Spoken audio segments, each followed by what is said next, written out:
got love. I got love for my niggas on my family tree. I got love from the ghetto, down for whatever. You was down before, and you still got me down. Game. I got game, cause the game was given to me. Say my name, cause ain't nobody tighter than me. Give it up. If you like the way I'm rocking this beat, I don't know. No, nothing better. Chasing my cheddar. In love with a whore. You ain't never listened to her. Hello, Eric, Ryan.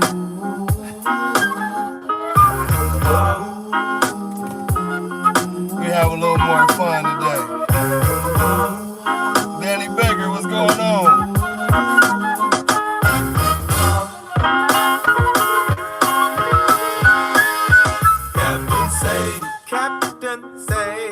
Hey, send me pictures, RKBB. She can't hang. What's up, Isaiah? I ain't looking for a wifey. Bobby Banks.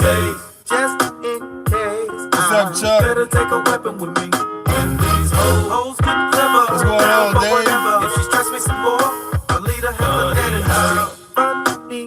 What's going on, Terrence? Mr. Lewis. The one and only Max. I got that meeting tomorrow, man. We finally there. Neighborhood bullies in the house. Ain't some niggas they wanna diss. Love a trick never, treat a bitch never. TS Valley. So you better not be fucking with me. Hey, that Nate Dogg. Rest in peace, Nate Dogg. Man, we on our way, Max. Woo. You see that little grin on my face? We on our way.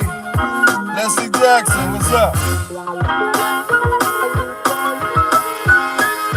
Platinum chain is all you ever see on my neck. Diamond rings. As long as I can keep her in check. All the same. As long as you don't ever forget. I was talking to yellow, right a tight fellow. If she head for the stash, I always got Hey, I go with Nate Dogg all damn day, so I'm gonna stop messing with this Nate Dogg.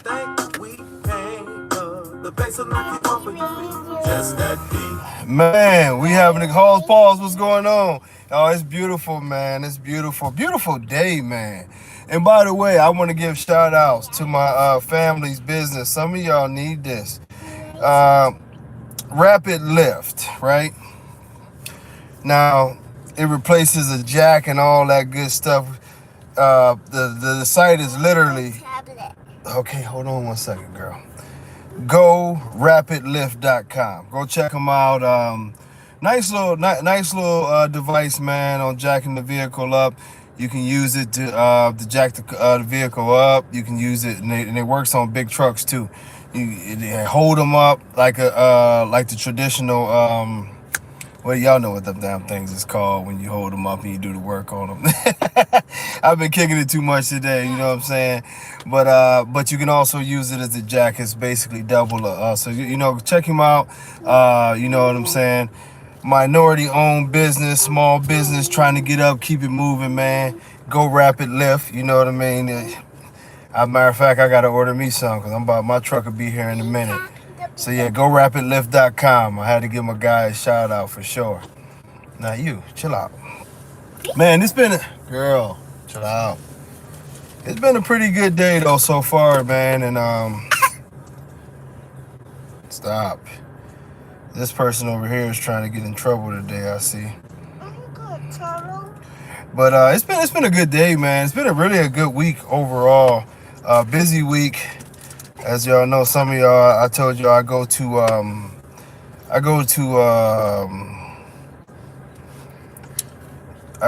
the what is it called? Colorado. I go to Colorado a couple times to help drop off dogs and different things of that nature, and it's pretty cool, man. It's pretty cool. So let me make it. I got so many devices. Let's see. Trying to get this thing connected. There we go. Here are your headphones. But yeah, we made some headway as far as the registry thing goes, which was good, and had a lot of good talks, a lot of good people that want to come around, had some good information given out there. Oh, don't want to knock that over. But some of the things that we're going to be talking about today is appraisals. Right now, that's one of the things that we'll be talking about is the appraisals. The appraisals is pretty good. If you are not familiar, a lot of breeds do appraisals, and the appraisal is basically a situation. And I'm getting her together, so y'all excuse me. But what's going on, Terrier House, Boo Man, East Shore, what's going on, brother? Yeah. Oh, I missed somebody. Who's that? Bully Bread. But yeah. Appraisals is a good thing because basically what it does is it gives your dog a rating. Go back there and be quiet. It gives your dog a rating. You bring them out and you have a judge or an official, look over your dog. And also we go by we be going by the paperwork, whether it's your pin hips and different things like that. And it basically gives your dog a percentage of what it is that your dog meets that standard, which is a wonderful thing because it throws out the window some of the things that we do in the bully community where we pretty much just decide that we're going to put a value on any dog. Now, the thing with the appraisals is that it's not telling you how much the dog is worth. It's telling you how much the dog fits. So you can literally put a number on there. You can have a 98% dog. You can have I've never seen a 100% dog, but you can go a lot lower than that. But at least it puts you in the game based off of a proper appraisal for your dog, and it's a good way to go. You know what I mean? What's going on, Tim? So that's one of the things that we'll be into, and it's a multitude of things that we're going to get into that should be real nice, man. Overall.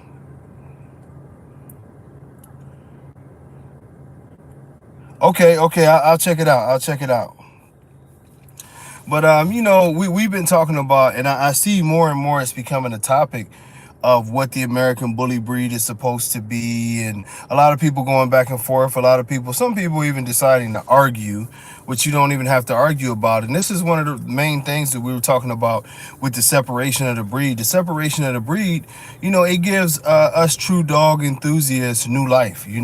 Whether you decide to do it at the WBA or the TBKC or both, it's going to give you an opportunity to go ahead and do this thing the way that you would expect.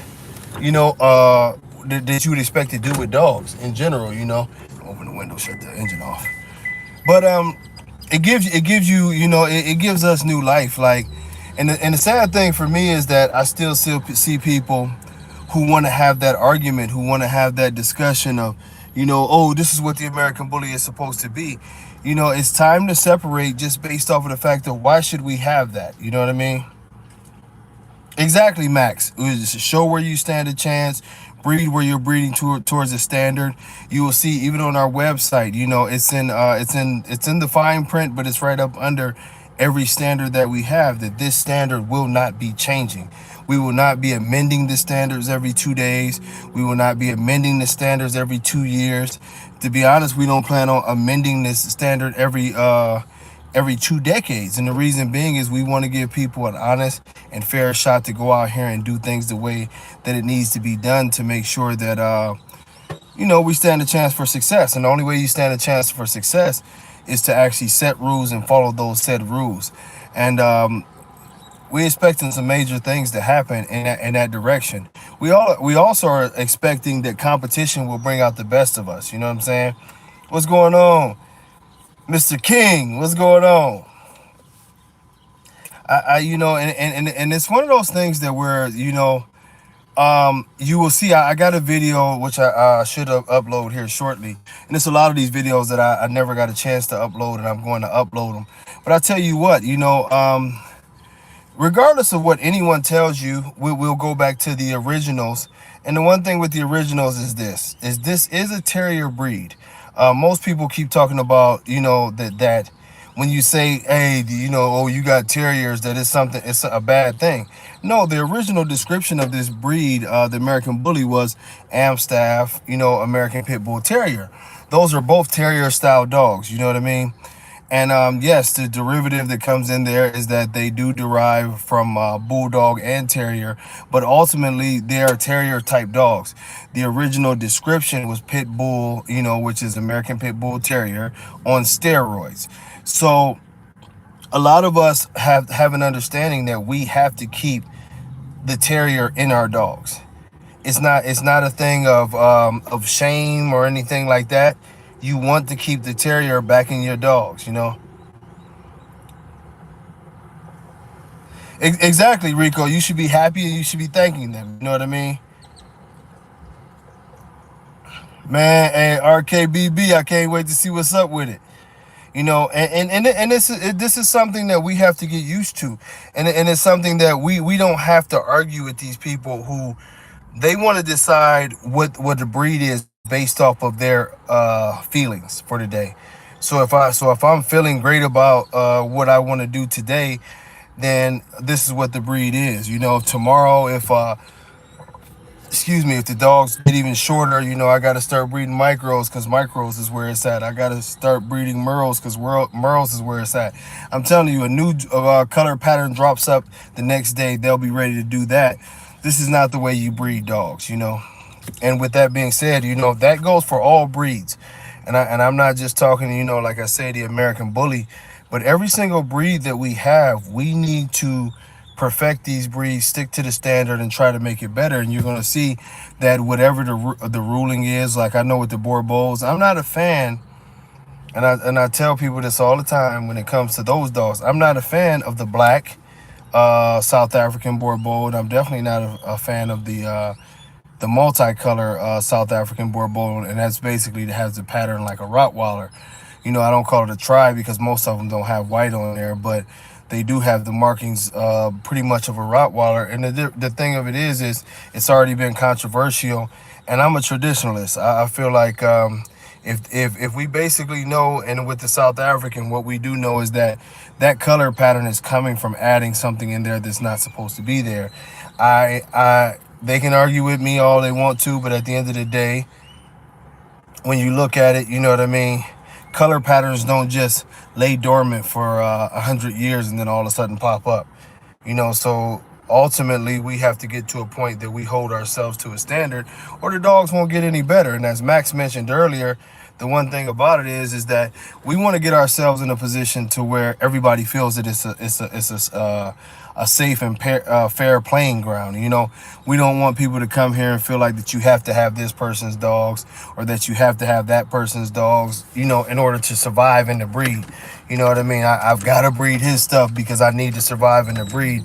We don't want to be there in that situation. And yes, I'm just adjusting the seat. I feel like I'm way too close to the seat.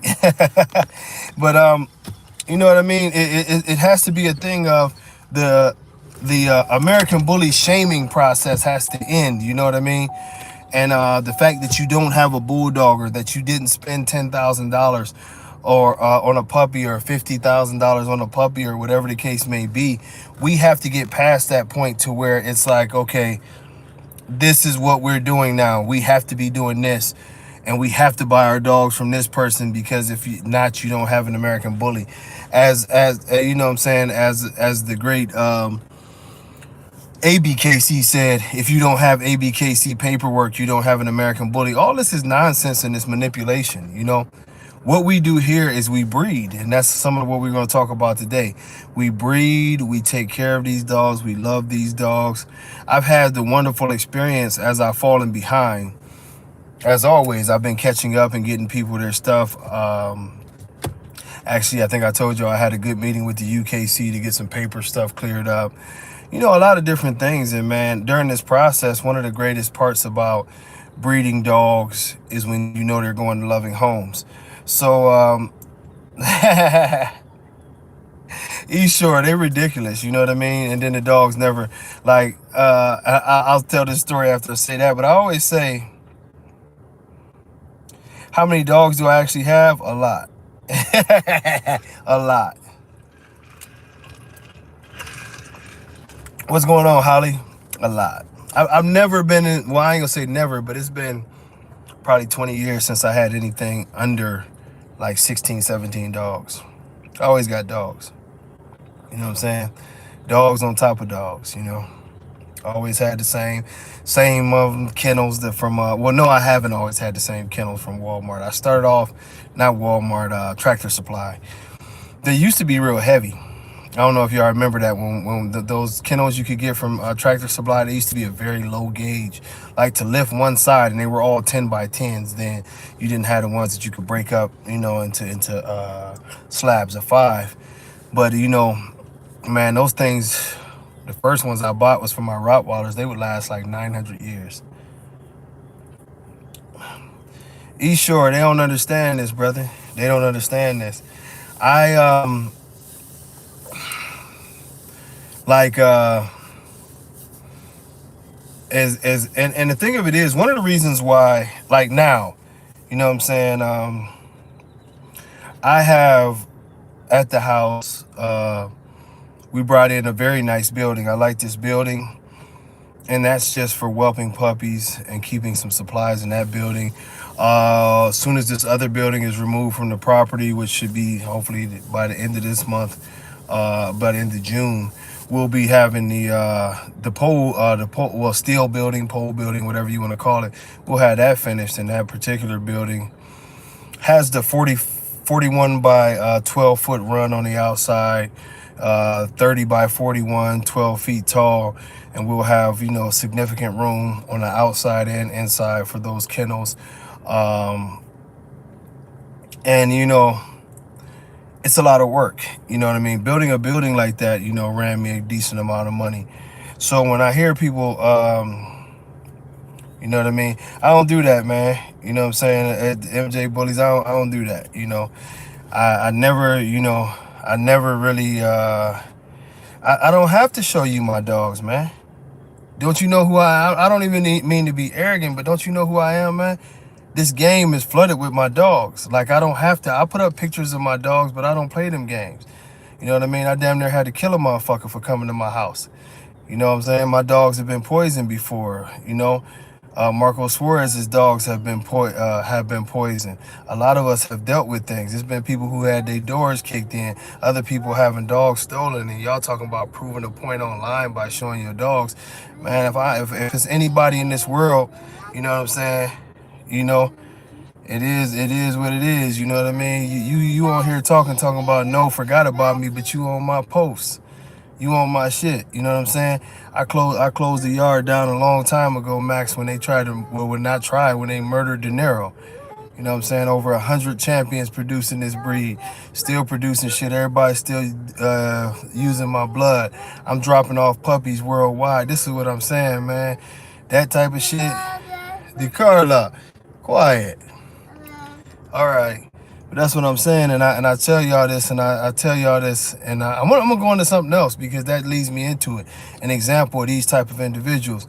First and foremost, before I was anything, you know what I mean? Maybe when I was a baby, I was a boy, but I'm always a man. So if y'all ever notice, I don't go to, and some of y'all are on these pages, Razor's Edge, ABKC, Exotic Nation, this, that, and the other. I ain't on none of their pages. I stay in my own lane because first of all, I ain't no fucking computer troll. I have a platform, you know what I'm saying, whether it's Hall of Fame Bullies on Facebook. Thank y'all for pushing us up to 60 million, you know what I mean?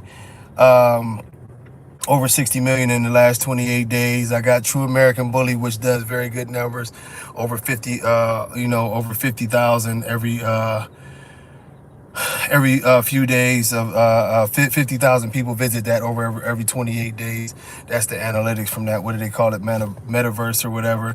This page, which I've been neglecting, I still got, very, very good visits here, getting like 40,000 visits a month here. You know what I mean?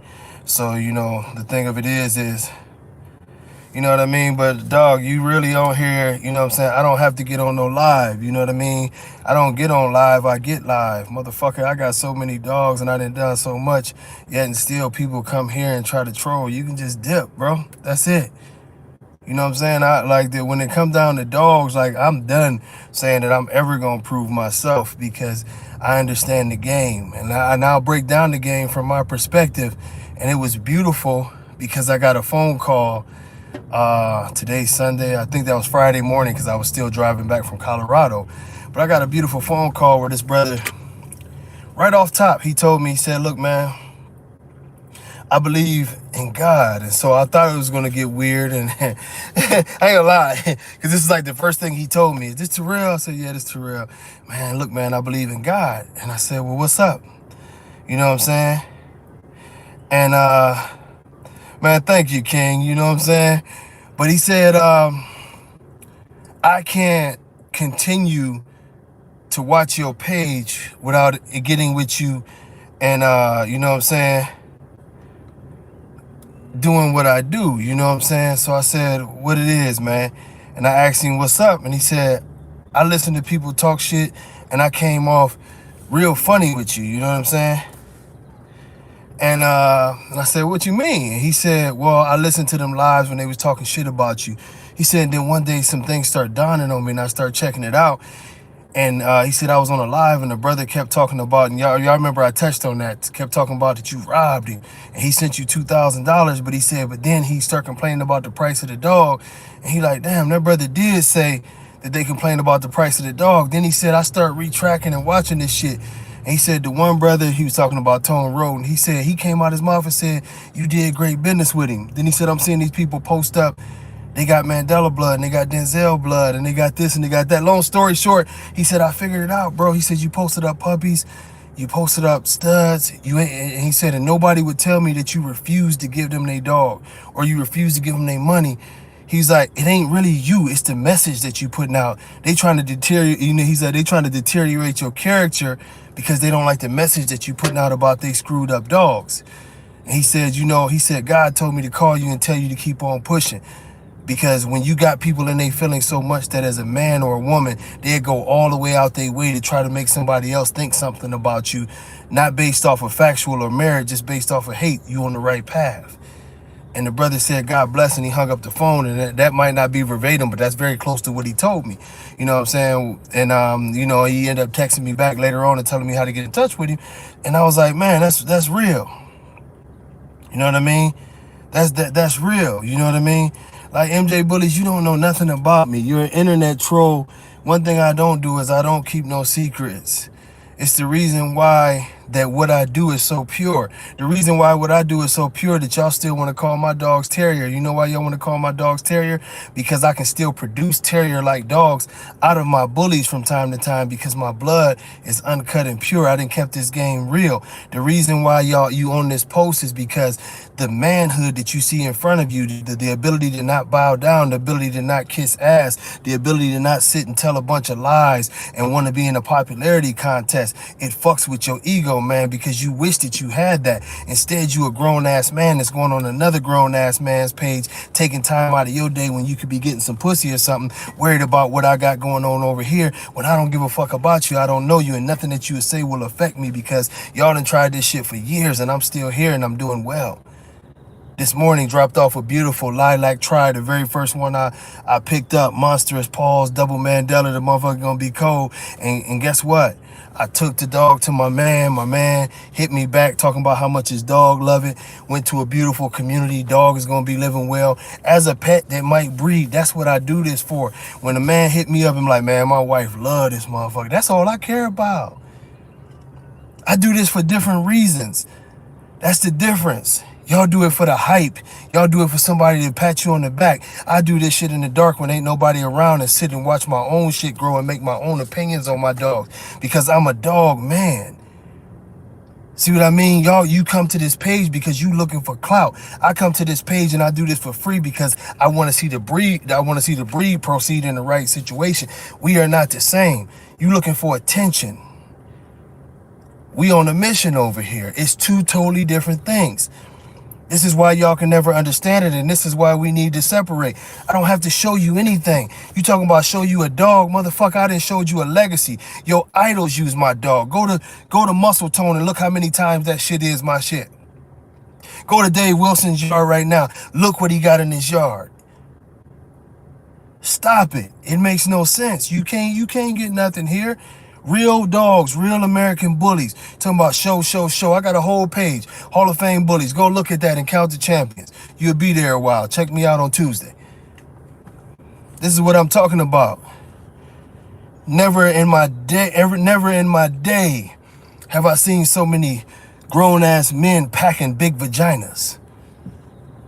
I like me some vagina, but I'd never want to be one. It's a sad, sad state of affairs. Grown ass man, you talking about somebody being on somebody's dick, but you on another man's page and you constantly gargling balls. You know what I mean? The old testicle flavored Listerine. You stop it. Stop worrying about what goes on in my house. Stop worrying about my dogs and get you some business. Because if you had some business, you wouldn't have to be on nobody else's page. The very reason why I don't have time to go on everybody else's page is because it is what it is. You know what I mean? It don't matter. Talking about you a cash app me. I don't need your money, motherfucker. You talking about cash app. Are you serious? If you really knew what you knew, you $100? Y'all see what I mean? This is why I have fun with this, and we on here for a while, so it's funny. I could never be in my feelings. What are you talking about? What do you mean? Why would I ever be in my feelings? They're inviting me all over the world. I've done good here. I got beautiful children. I got friends that love me. I got people that love me. I wake up every morning and I'm drop dead fucking gorgeous. What would I have to? Are you serious? You are a pussy. If I decide to, I can go lay in some. We are not the same. See, I'm good at this trolling shit. You know what I mean?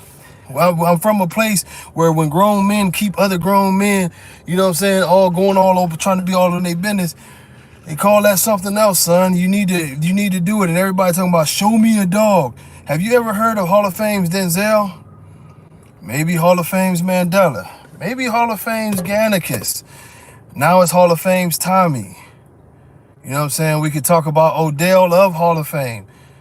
Pretty soon you'll learn all about Chubb of Hall of Fame. You know what I'm saying? That's what it is, dog. You know what I mean? I'm giving this man his moment in the spotlight because it is what it is. You know what I mean? You keep talking about donation this, donation that. Stop it. You show your true colors. This is what I'm saying. Remember, when this shit started, it was me. And I have a funny feeling when it ends, or if it ever ends, they still gonna be talking about me.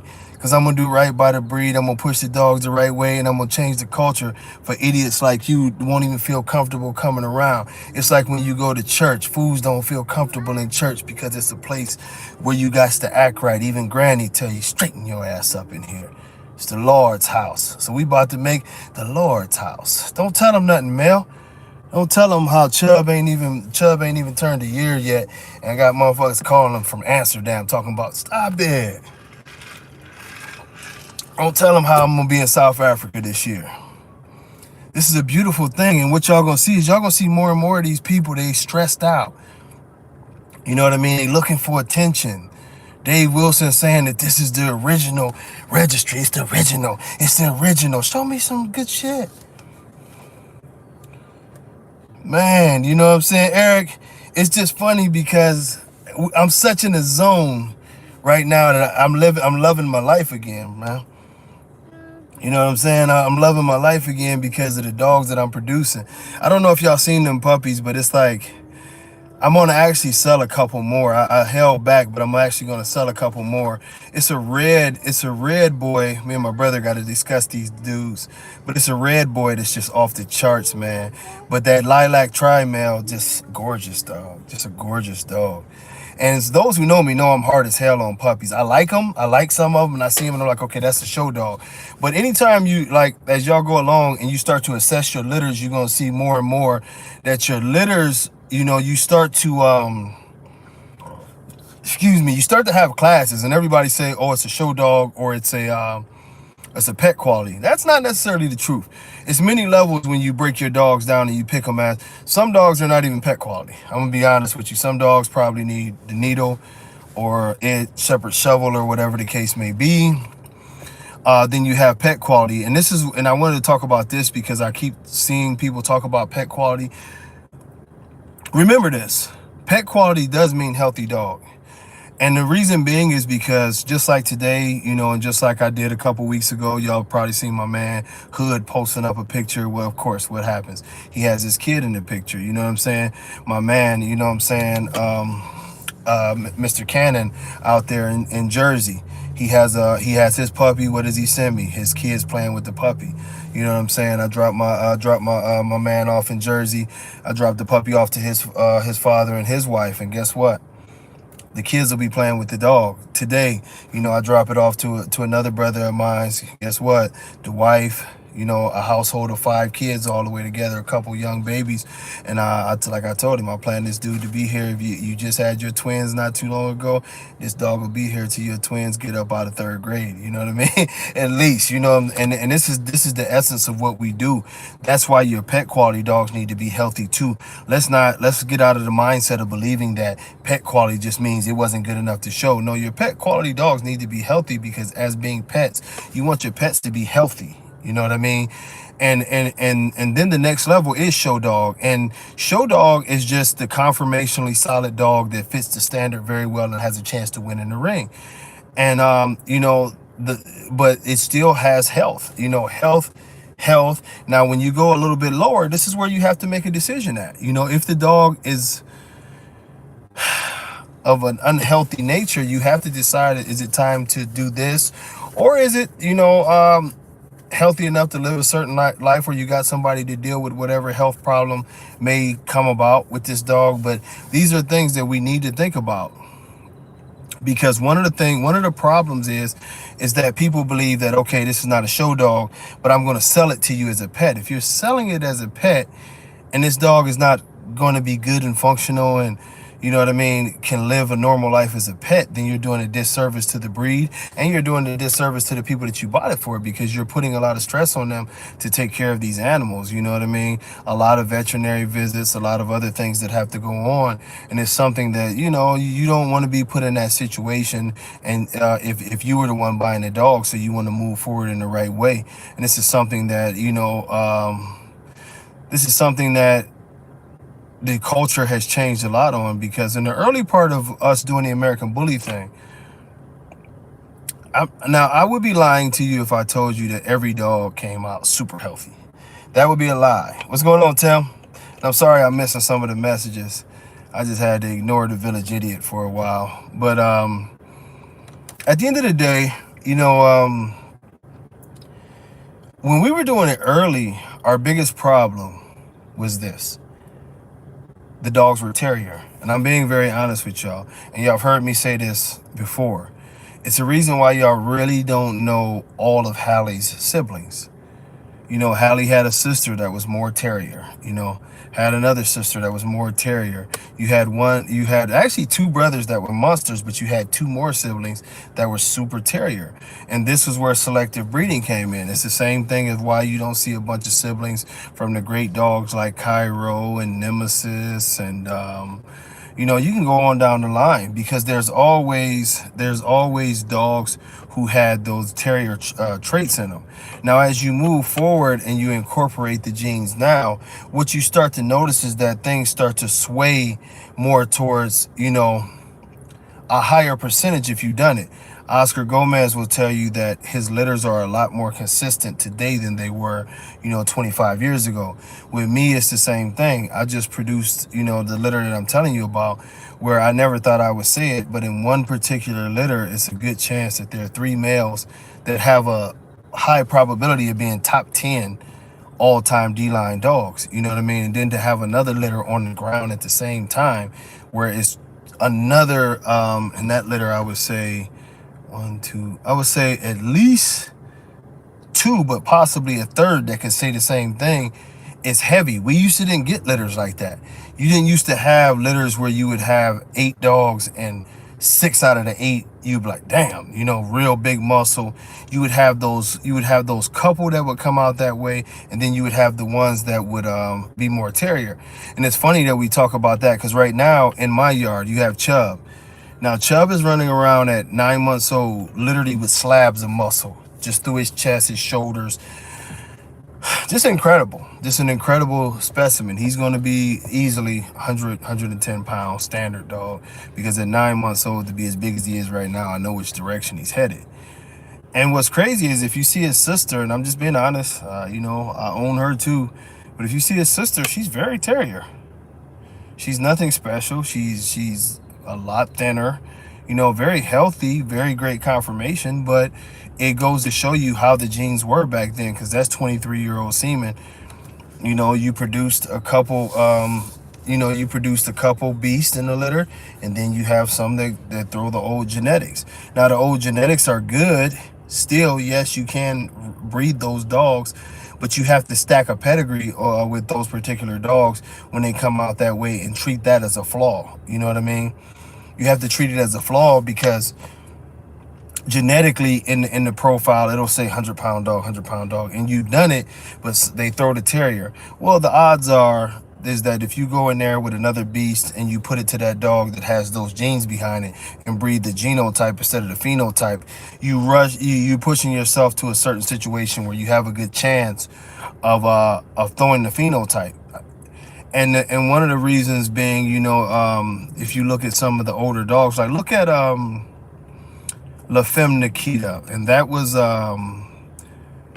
King Kamali's mother. When you looked at King Kamali's mother, it was special, you know what I'm saying? Because that breeding came together so well, because it's like the antithesis of what I was telling you about the breeding process that we do currently. Whereas you took a very, very, at that time, bully male and thing, and you ran him to a very, very well put together, more terrier-ish Nikita, and the balance came out, which was Kamali. And this is a lot of the ways that you do it, but today we're advanced.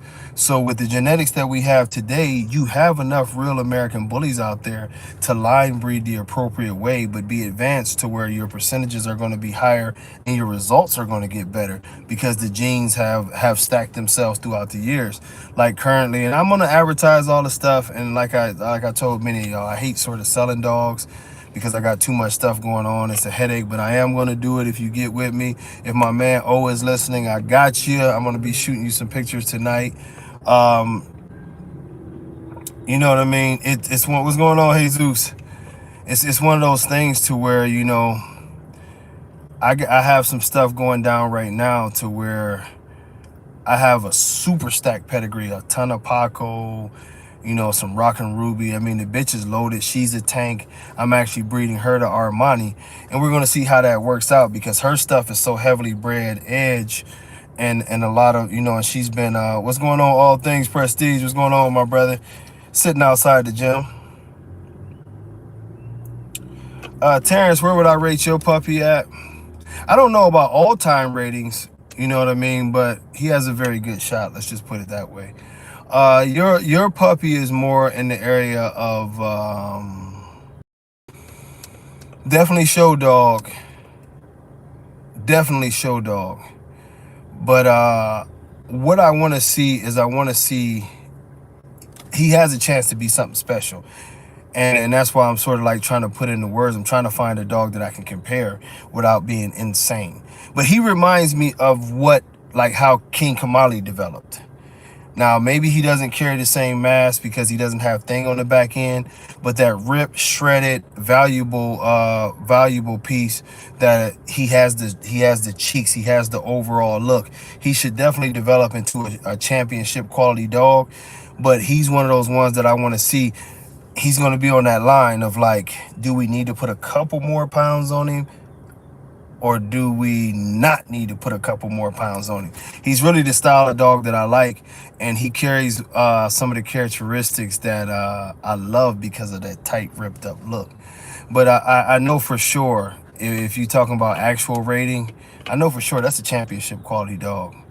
But he has something special, and that's that ability to stay ripped. It's one of the things that, for me, I've often been obsessed with, because when you start to pull from the bulldog genes behind these dogs, the skin gets looser. I don't care if you had straight pit bulls.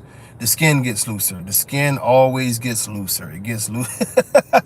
and that's why I said that Kamali thing, because he has that ability to stay super tight, So I think, Terrence, our best hope on your boy, and I think it's a very, very good chance, is that he continues to fill out. Because if he continues to fill out the way that he's already been filling out, it's going to be something special.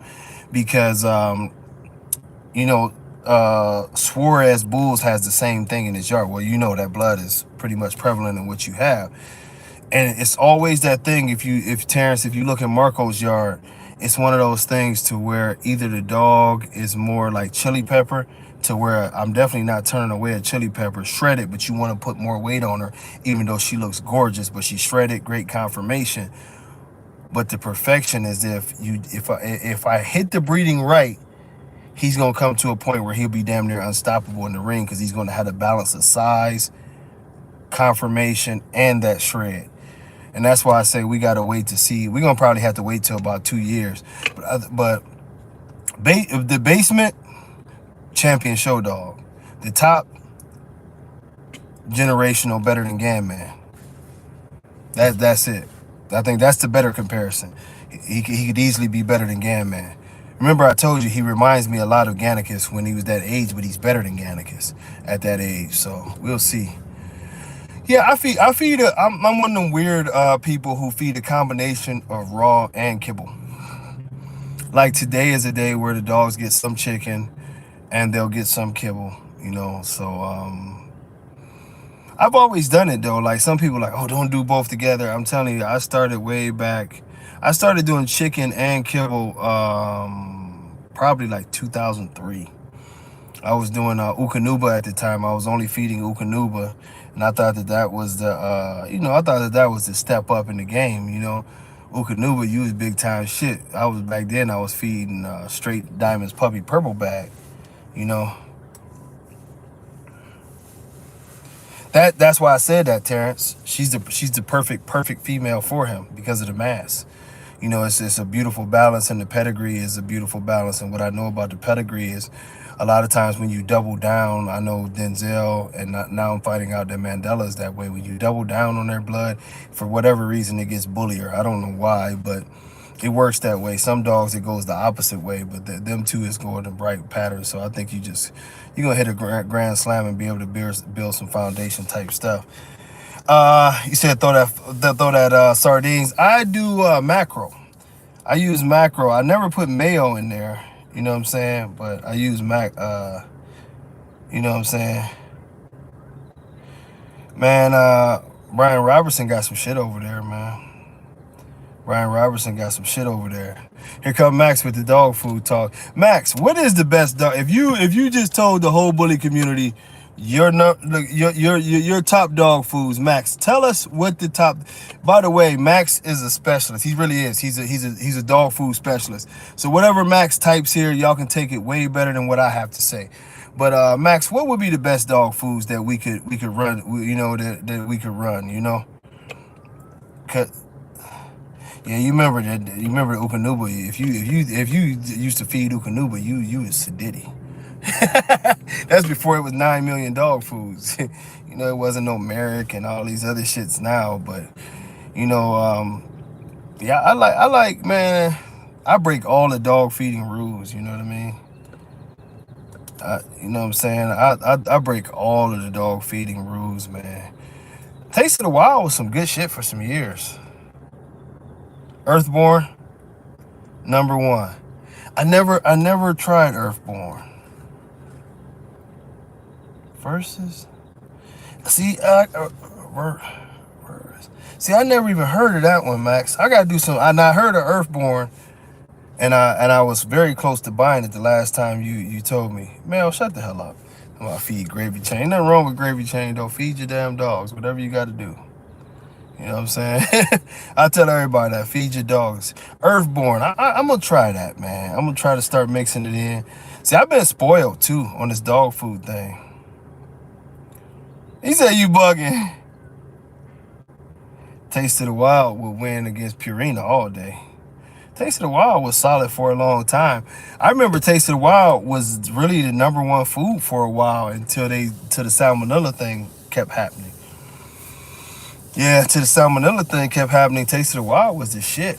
I had my dogs on Taste of the Wild for about 2 years. And man, I was doing the Taste of the Wild, what's the one? I think it's Bison? Triumph Free Spirit. I seen that one before. But yeah, I liked that Taste of the Wild. But I'm a trash feeder, man. Look, he said Taste of the Wild is trash. Max, I'm telling you, I had good results on it, man. I had good results. Never had any skin issues or anything. I stopped feeding that and diamonds when the salmonella shit hit. Yup, when the salmonella shit hit and people's dogs was dying left and right, I ran from it. Yeah, I ran from it. But that was some good stuff. But I've always been a person that I don't waste shit. So whatever, oh, they got bought out. Somebody else said that they got bought out too. Well, I guess it's good that I didn't go back. What's going on, Mr. Owens? Now, see, I don't let shit go to waste, though. You know what I'm saying? If I'm cooking some meat, that grease off that meat, all the dropping from that meat and the fat in that meat, they got to go in the kibble. I'm a habitual clean the refrigerator out, mix it in with the kibble person. I'm habitual on that. Oh, that Nutrisource. I was gonna ask you about that. I just start seeing that around, and it's probably an old food, but I just start doing it. Signature. I'm gonna stick to Earthborn. You know a lot of seeds. This is why I told y'all he's a food specialist. But you know what's crazy? Shit. Don't diamonds don't they own Taste of the Wild? So they you know, but I noticed a big change in the purple bag of diamonds. My dogs used to have like super hard stews, and then all of a sudden life went bad for them. You know what I mean? It never came back. Because diamonds used to be my go-to. I used to do that, and when I was in Ohio, I used to buy the frozen bags of Bill Jack and mix that in. Man, that shit had my Rottweilers looking like horses. Had them looking like horses. Didn't have to put nothing else in there. Strive.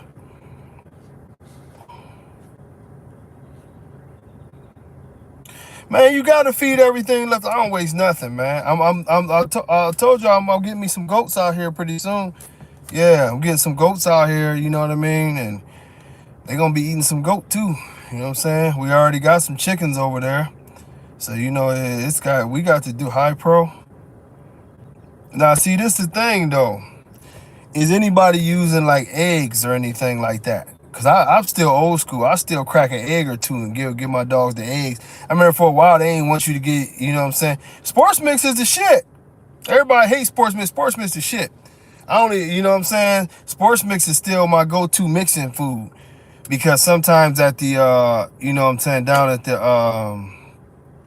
when I go do the driving and stuff, you know what I'm saying, they'll hook your boy up with some of that super premium shit that they get donated.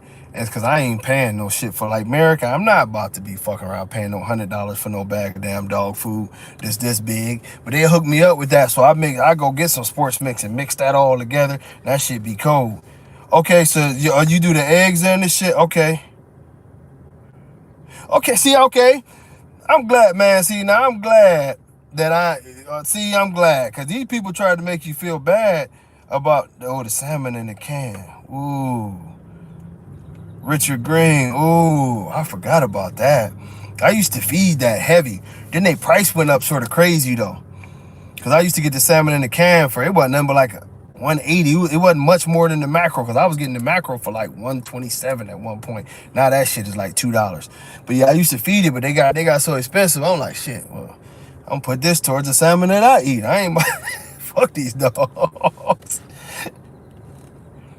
Okay, see now, Mississippi White Falls, you know what? You the first one I seen that talked about the wheat germ.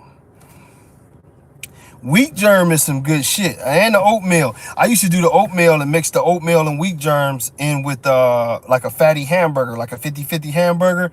You know, basically, I guess everybody call it satin balls if you throw a little molasses in it. My dogs used to smash that shit. They would almost get too heavy on that, though. I couldn't give them that every day. I had to give them that maybe 2-3 times a week. You know what I'm saying? Nutrisource.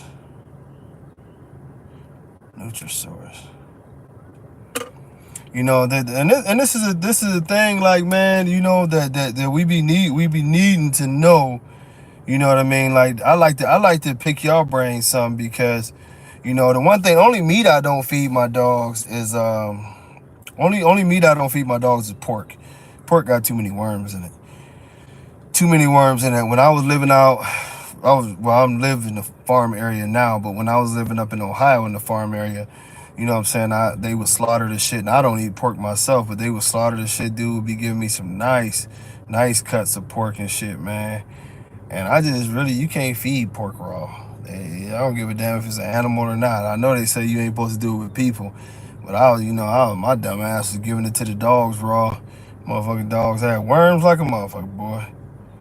Yeah, yeah. Them dogs had worms like a son of a bitch when I gave them that pork. I felt stupid as hell because everybody like, oh no, don't do that. I found out. But but my meat. Okay, so you can boil the pork. Okay, that makes sense. That makes sense. My chicken raw, that venison. I can't get no Max. You fancy? I can't. If I get some venison, I'm gonna eat that shit myself. I can't get no damn venison. Why you think I'm getting these goats? I'm getting these goats. You know what I'm saying? So I can have me a little bit some goat and some lamb. I can have me a little something, and you know what I'm saying, hook the dogs up from here and there. That's why I'm becoming a goat farmer.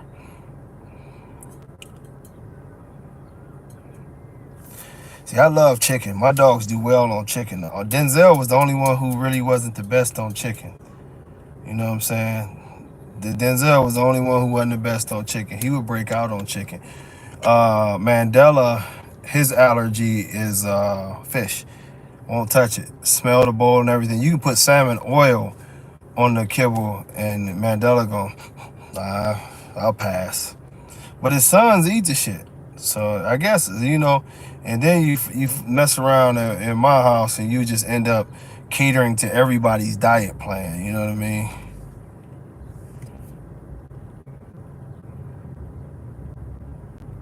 Oh, the pig ears, ain't no worms in no pig ears. Unless you give them to them raw ones. You give them to the raw ones maybe. But the only pig ears I give them motherfuckers be so burnt. If a worm lived through that, then he deserved to get. Ain't no dewormer gonna kill his ass. Well, hey Max, why you stay away from the chicken kibble? Like, I mean, mostly all the kibble that I generally get, I try to get the red meat or the fish. I've been hearing a lot about these dogs talk. I mean, what is the chemical in the dog food that they say is affecting the females' heat cycles? Because I don't know the shit about it, and I'm not gonna lie to y'all like I do, but I see a lot of people talk about something is going on with the dog food that's messing up the dog's heat cycles, and some other stuff that they were saying about bulldogs have chicken intolerance. Okay. And the chickens, man, I believe the chickens be messing women up too. I ain't gonna lie to you. Cause I mean, cause the thing is, the chickens ain't really hormonal now. They genetically enhanced and shit. But the thing is that's like a oxymoron in a way, because the genetic enhancement is a hormonal enhancement. So they're naturally like, you know what I mean? They changed the laws that you ain't supposed to shoot the chickens up with all of this stuff. But what it is that the chickens now naturally produce way more hormones. Like, I ain't gonna lie to y'all, man. I bought some chickens for Dooney, right? Man, look. The motherfucking chicken was this big one day. The next day, he was this big. The next day, the chickens was like full-grown chickens.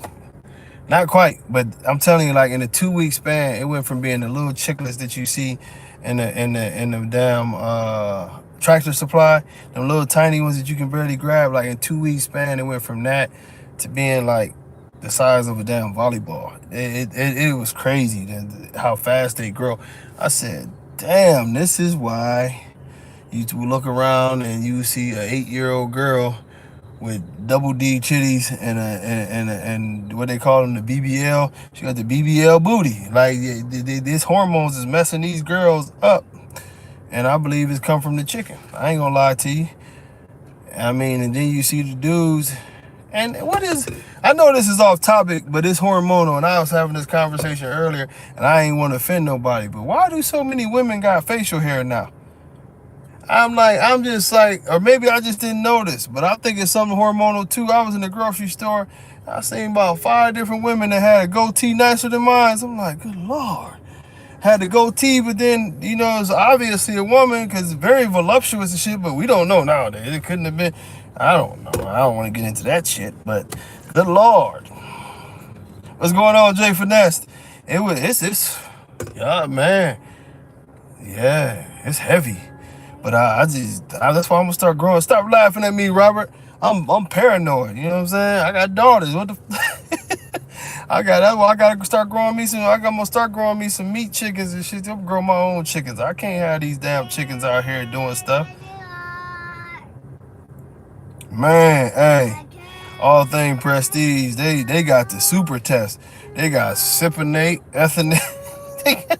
They got all that shit, man.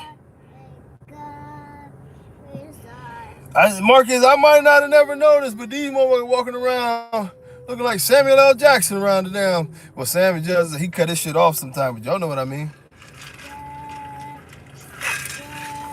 But it's we had a different time, and we had a different time with these dog foods. I know I crack my jokes, but I'm being honest, man. It's just like our food. Profit margins for these companies is so important, as as a lot of y'all probably don't know, and Max to tell y'all, it's huge companies that own these dog food places. The same people, Mars, the same people who own Snickers and other candy bars, they own a lot of the dog food companies. That's been one of their things, that they buying up in the pet supply industry big time, and they going after it. You know what I mean? But they cut the ingredients every time because they want their profit margins to go up.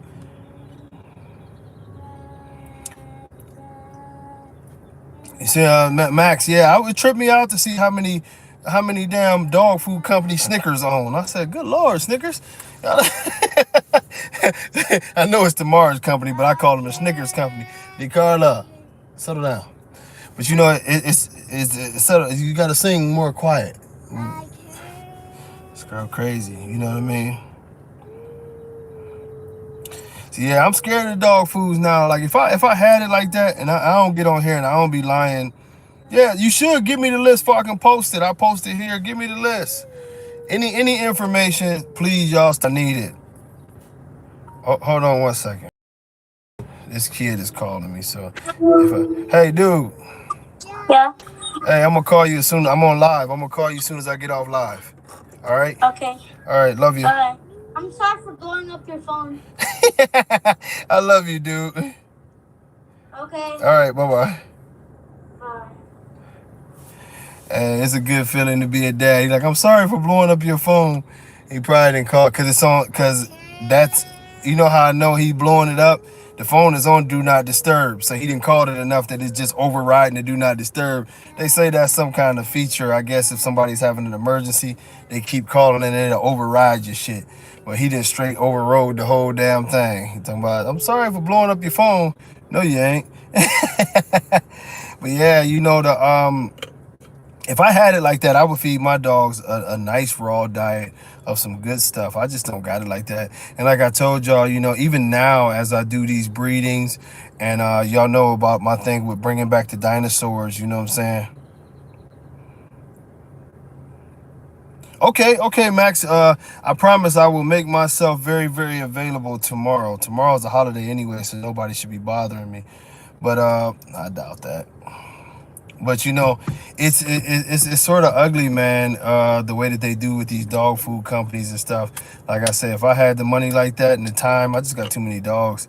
For real, I got too many dogs, so I take the cheap route, a little bit of raw, balance out their diet with the kibble, and sometimes, like I say, we'll clean out that refrigerator and give them whatever, you know what I mean? But it's one of them things.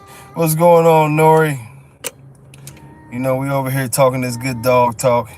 But yeah, I would love to. I would love to be able to feed raw all the time because they putting so much shit in these dog foods. I don't know what they doing, man. And it just kills me because the more you look up at the list, it just seems like. Now I was watching a special on that where they was talking about, a lot of the dog food companies, quote unquote, get tricked because of the quality of meat that they get from the farmers.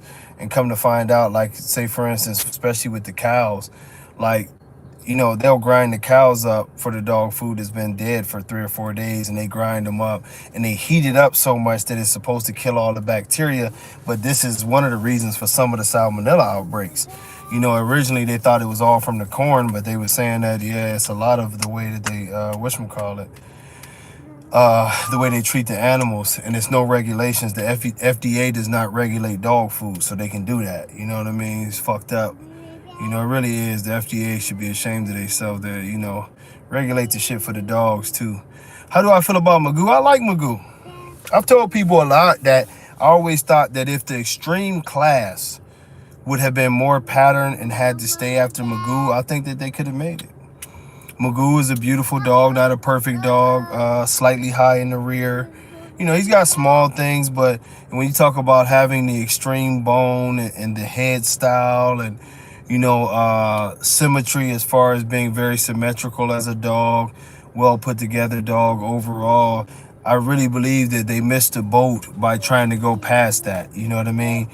If Bashar was hitting on something, if he really knew what he was doing, he should just kept on reproducing. DeCarla, hey, shh. She got them headphones on. She don't know she putting the whole fucking concert on. But little thing can sing a little bit actually. Yeah, Nori. I think that if the extreme class would have been patterned after him, they would have did all right, man. Because he's really a well put together dog overall. You know what I mean? But I just don't understand it. It always has driven me crazy when I look at that situation. And even back then, I was pushing. I said, because y'all remember I told y'all that I'm pretty much the big reason that they got rid of the extreme class. I was still behind the scenes working with the ABKC and Dave at that time, and really, I told Dave back then they should have just made the extreme breed all the way together and based it off of Magoo. And really, that was a great opportunity for Bashar and other breeders that, you could have had a moratorium where they allowed in other breeds to help them achieve that look, because they're already doing it. It would have been an honest thing. The blueprint would have been set, and I think that Magoo would have been a nice face of his own breed. You know what I mean? Just like I think Rocco currently would be the nice face of his own breed, But and my problem, people think that I hate. What's going on, Justin? Happy holiday, brother. I think Rocco would be the nice face of his own breed. You know what I mean? People get me mixed up when I talk about Rocco. That they think I just hate the dog. No, I think the dog is very cool looking. I just don't think he's an American bully. Now, whatever health issues are going on behind there, I think some of those health issues, you know what I mean?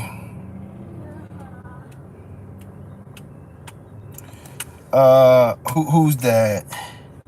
No, his mom is a Denzel daughter, if you're talking about Magoo. Yeah, Stella. Yeah. But it's like, man, the community has missed the boat on opportunities. That's like Miyagi, When Miyagi started having trouble, he just walked away and did his own thing. A super extreme version, you know what I mean? Like I said, Dax is Dax is supposedly Magoo's father. There's some controversy behind that because of some pictures that we're seeing of Stella stuck to a bulldog, so we don't know. Miyagi won. He said, which Miyagi? Miyagi won, the original Miyagi. Everything else after that has just been duplicated, you know what I mean? But when they start getting in trouble, sometimes you can learn from screwed up shit too. When they start getting in trouble, the Miyagi people did the most like obvious and smooth move ever. It was like, oh, y'all caught me, but y'all like it, right? And so after that, yeah, Miyagi proved that you can just like flat out do whatever the fuck you want, and if people like it, it don't matter, and you don't have to try to lie about it. Like, everybody knew that Miyagi was dying every year and there was a new one coming back, but nobody cared. They paid the same stud fee. They still called him Miyagi. They claimed to clone him. We just don't know which Miyagi they cloned. You know what I mean? and it is what it is. You know what I mean? Man, I think Rocco is a cool looking dog. I'm being honest. What's going on, CC? I think Rocco is a very cool looking dog. I just don't think he's an American bully. And you know what I mean? Like no one has ever heard me say that Rocco is a terrible dog. I don't think he's a show dog, and I don't think he's an American bully. You know, show dog wise, he would lose that because of the high rear and the kink tail. But other than that, Rocco is a well put together dog. I mean, you know, not perfect, but he's a solid dog. I think that they could have started something else off of him. I think one of the biggest problems that happened in Rocco's stuff, and this is why a lot of the blood that comes along with him is dying, is because they're adding other things in. Like when you see the one dog, what was his name?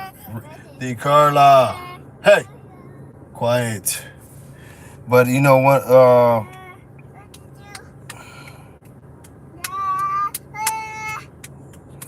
Don't start with that. Listen to her. She's a mess. Yeah, when that fool got up there and said he cloned the dog and the dog came back, like, I don't think he understood the premise of cloning. Like, yeah, when they cloned him and he came back and he was playing with my son, just like he never died. And I'm just like,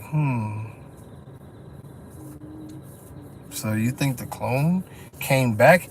They didn't understand that cloning wasn't reincarnation or some shit. And then the weirdest thing about the story is he forgot. Like, did you clone your son also? Because is your son the same age that he's playing? Shit is just weird, man. Shit is just weird. Yeah, Rocco is an American bulldog, man. You know. But, you know, it's one of the things in our community that these problems are very simple problems, and they could have been solved if people would have went forward and did what they needed to do. You're literally talking about two totally different American bullies. The original American bullies were somewhat still feisty, was supposed to be shredded, very, very muscular dogs. And now you have more of, like I say, it depends on what style you like, but some of them are American Bulldog-ish. And some of them are oldie bulldog-ish, and some of them are, I don't know what kind of bulldog-ish, and it's sad, you know what I mean?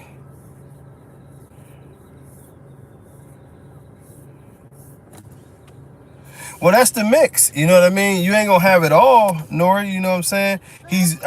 When I say he's American Bulldog, like, I would just say it's more so he's more American Bulldog than he is American Bully. Man, you know Corrupt ain't did that to him, but you know Corrupt got that American. You dirty dog.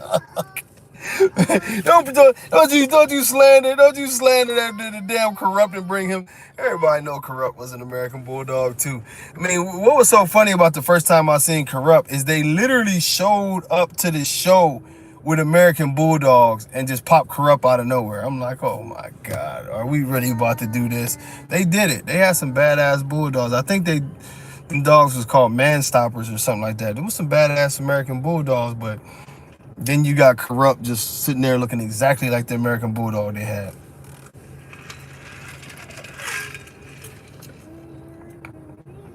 Man, I don't know how they did it, but we knew something wasn't right. Mike, how can you tell a classic between a standard? That's the age-old question. I tell you what, the original, this is something that a lot of people are going to hate, because the original classic, if you look at the ABKC standards, that for one, they hated the UKC, we hated the UKC. So we would never call our dog a UKC style pit bull, right? That's where the term classic came from. What the real name of the classic is classic pit bull. That's what it was originally called. It wasn't classic bully, it was classic pit bull. All of the classics originally were the dogs that literally, if you find the early classic dogs in the American Bully breed, at the end of the day, you will find that all of those dogs, or a lot of those dogs, were going right back to the UKC and winning shows over there. You know what I mean? So it's just, you know what I mean, it just depends on how you look at it, you know what I mean? Yeah, the original was Pitbull to Amstaff, but let's be clear, that was the moniker and what it was supposed to be. Even back then, you had people who had Mastiff, you had some Neapolitan in there, the Big Reds, the Camelots were Doge de Bordeaux. You had some American Bulldog. The Gotti line family were big on putting American Bulldog in there. You know what I'm saying? So it was one of them things. What's going on, Russell? Man, join the crew. I'm actually got somebody coming out on Monday. You know what I mean? Rocco is a standard there. Yeah, he's a grand champion. I think he's a European national champion. Yeah, big brown dog. And like I say, this is one of the things why we call for separation, is because we have to get to a point to where it's okay to say that a dog doesn't fit the standard and he's still a cool looking dog. I often say Rocco is a cool ass looking dog. I just don't think that he's an American bully. I know he's not an American bully. And then you take something and you go as far as Brem. And I mean, who would really take you seriously if you say Brem is an American bully? Like, you show them all the American bullies and then you show them Brem and we supposed to anoint this as an American bully. I mean, they would have been so great to just make their own breed, White Rhino sold for over $250,000, Robert. Technically, it was a house, but then the house sold for over $250,000, so it was technically $250,000. White Rhino was that dude, built like shit, but they sold him and made that money. Yeah, White Rhino was terrible. I want y'all never let nobody tell y'all White Rhino was a damn train wreck. He's a damn train wreck. That Hallie got him up out the ring. We had that motherfucker at a show. There was a show down in Houston. And they brought White Rhino in the ring. Hef was in the ring. Paco was in the ring. Of course, Hallie was in the ring. We had him. We strutting out all the dogs. That was one of the most competitive shows ever. Dude looked in the ring and he took White Rhino and got the hell up out of there. He knew it wasn't his day. You know what I'm saying? The only way it was going to work out for him is if he paid the judge, and two of the judges were from the EE. So it was... It was not going to work, man. It was not going to work. You know what I'm saying? It was not going to work. Russell Rottweiler Ranch, your message is coming in late as hell. Your internet definitely is killing you. I know that pain, though. I got somebody coming out Tuesday. DeCarla. That baby love her music. Hey. Lower it down some. Man, you look at Thing nowadays, he would be considered a classic. For what they call a classic now, and you're right, they used to say Thing was the biggest, bulliest, out of standard dog in the whole damn world, and Thing was incredible though. He was an incredible producer. Thing was one of those dogs that you could really tell by genetics that he was a breeder through straight genetics. And what I mean by that is that Thing was an automatic, they used to call him the muzzle chopper. And in our day, we needed a lot of muzzles chopped because we was producing terriers. And Thing, I don't give a damn what you could breed him to, man. You bred him to whatever, he was gonna knock that muzzle off the dog. He's an incredible. Thing is one of the most underrated American bullies around, because in his time, man, that dude just produced. That's all Thing used to do, is produce. Like I say, his owner had some little problems and stuff like that from time to time. And maybe that's why his legacy ain't the same, I know, not throwing shade either. God bless. Hopefully he all right. But yeah, his owner was battling some addictions, and it made it rough. But yeah, he was a bad boy. He was a bad boy.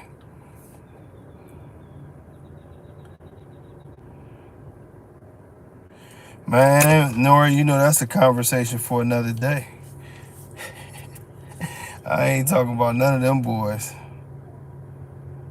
Yeah, the West Coast guys, you could obviously see Gotti line, right? Especially Gotti line, you could see very, very early that they was mixing the dogs in. And the main reason why you could see is they dogs were just too big. Like, and they would always, talk about the OG gray line or that OG gray line blood. No, the reality was, man, that was far more than the what's going on, Ultimate Opportunist. That was far more than the damn, what I'm saying, than the genetics. They were a totally different dog. So you right, Nori. And the West Coast is, the West Coast brought that Neapolitan Mastiff in there too. That's where a lot of these blue dogs get them droopy ass lips from. Oh shit. Then they gotta bring up East Coast Man. I'm gonna tell y'all the truth. The funniest thing about East Coast Man is East Coast Man wasn't even no real dog. Ask anybody, had they ever seen East Coast Man? Ask them. Nobody ever seen the dog. Y'all keep in mind, like I told y'all, man. You know what I'm saying? I seen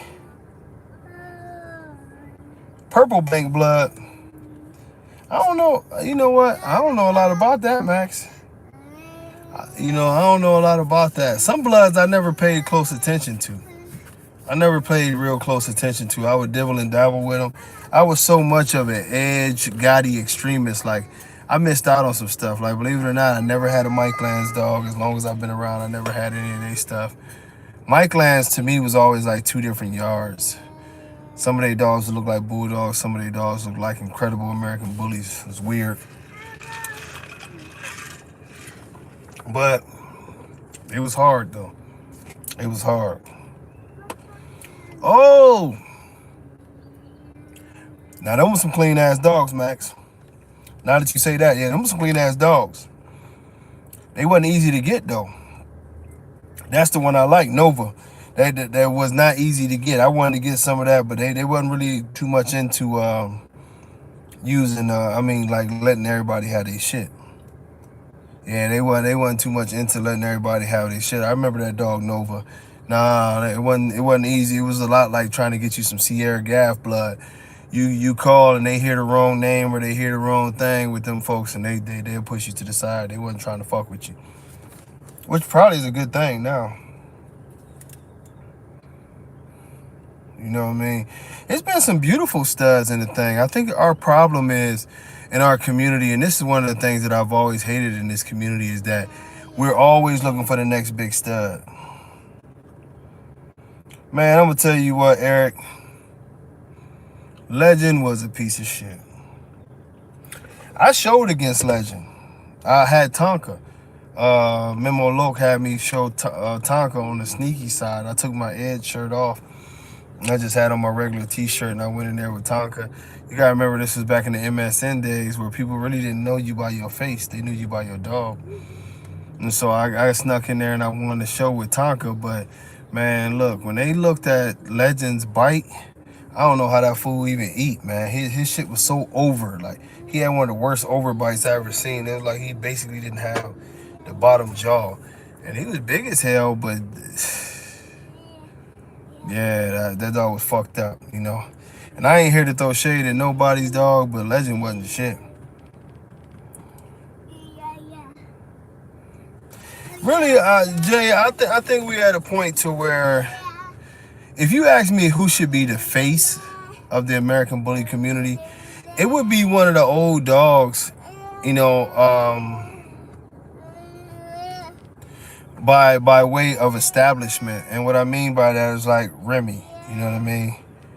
Remy's head, Remy's look, everything Remy is worldwide. It's a brand. His picture is a brand. Paco's picture is a brand worldwide. I think maybe, okay, Russ, you back in the house. You know, maybe even Denzel's picture is a brand now. I've seen Denzel's picture used so many different times, you know, from all around the world, many different countries and stuff. Remy was that way, but, you know, we have to establish that type of head. On the last live, I talked about the Carla. Hey, hey. Shh. Poor baby don't know she loud as hell. She got her headphones on. She doing her thing.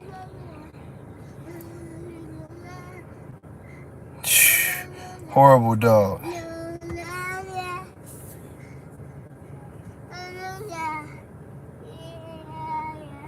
Well, this is why I say I think that there have been nicer dogs. Like if you ask me, Nori, what I'm saying, I think like if we were just talking about off a picture perfect dog, my guy would have probably been Pokemon. You know, because Pokemon gave you a smoother face than even Mandela did, but he had the bulliness of him.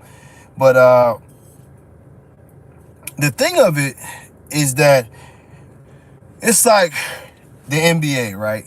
Nora, you get this one, but it's like the NBA, right? Jerry West is the logo. You know what I'm saying? And a lot of people want it to be Jordan now. They say, man, that the sign that's actually owned by Nike. They was like, man, well, make Jordan the NBA logo. You know what I'm saying? Well, I think Bullier. I think he might win the Bullier contest all the way around. But I'm talking about when we pick a face, you want something that translates. You know what I mean? So the thing of it is that I like Remy's head and Remy's look because he's like the Jerry West of the bullies. You know what I mean? He's gonna be that dog. Like every year you'll find a bullier dog that comes along with a bullier head. But who set the foundation? Who was that guy back in the day? That's why I was talking about logo. Now we going into some head pieces. You got some badass head pieces. You know what I mean? Much love, Nori.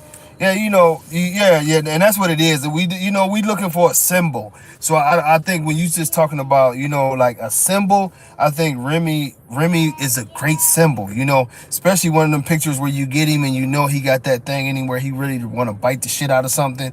Like if we was looking for like the logo, I think a Remy, yep, you just took it right out. Remy or Paco, they just got, it's something about them that symbolizes what an American bully is supposed to be, and what they did worldwide was so amazing. Like in that time, and you've been around long enough to know that, Nori, they was rock stars, man. Like, but they was rock stars that kept it all together, Remy line was a thing, man. I don't know what was going on in Fabe's mind when he messed that up, but Remy line was a thing, bro. I'm in Thailand and they, Remy line? Remy line? Literally, I'm in Brazil and they asking me about Remy line. You know what I mean? One dog, one line. If a conversation came up, you would always hear Team Paco, you would hear Remy line. I mean, right along with Razor's Edge and shit like that. It was huge, man. That Monster G could never be the logo. Monster G looked like he was on some shit. You know what I'm saying? Man, I'm loving that, Andrew. I'm loving this whole Q-Paw thing. I'm going to see my baby girls this weekend. I can't wait. Yeah, my Yaya and my Yo-Yo. Yeah. Yeah. I love them babies. It's different when you become a grandparent. I be on my son's neck. I be on my daughter's neck. Hey, what you do to her? Why is she crying? I don't know, you know what I'm saying? I don't give a damn what that baby did.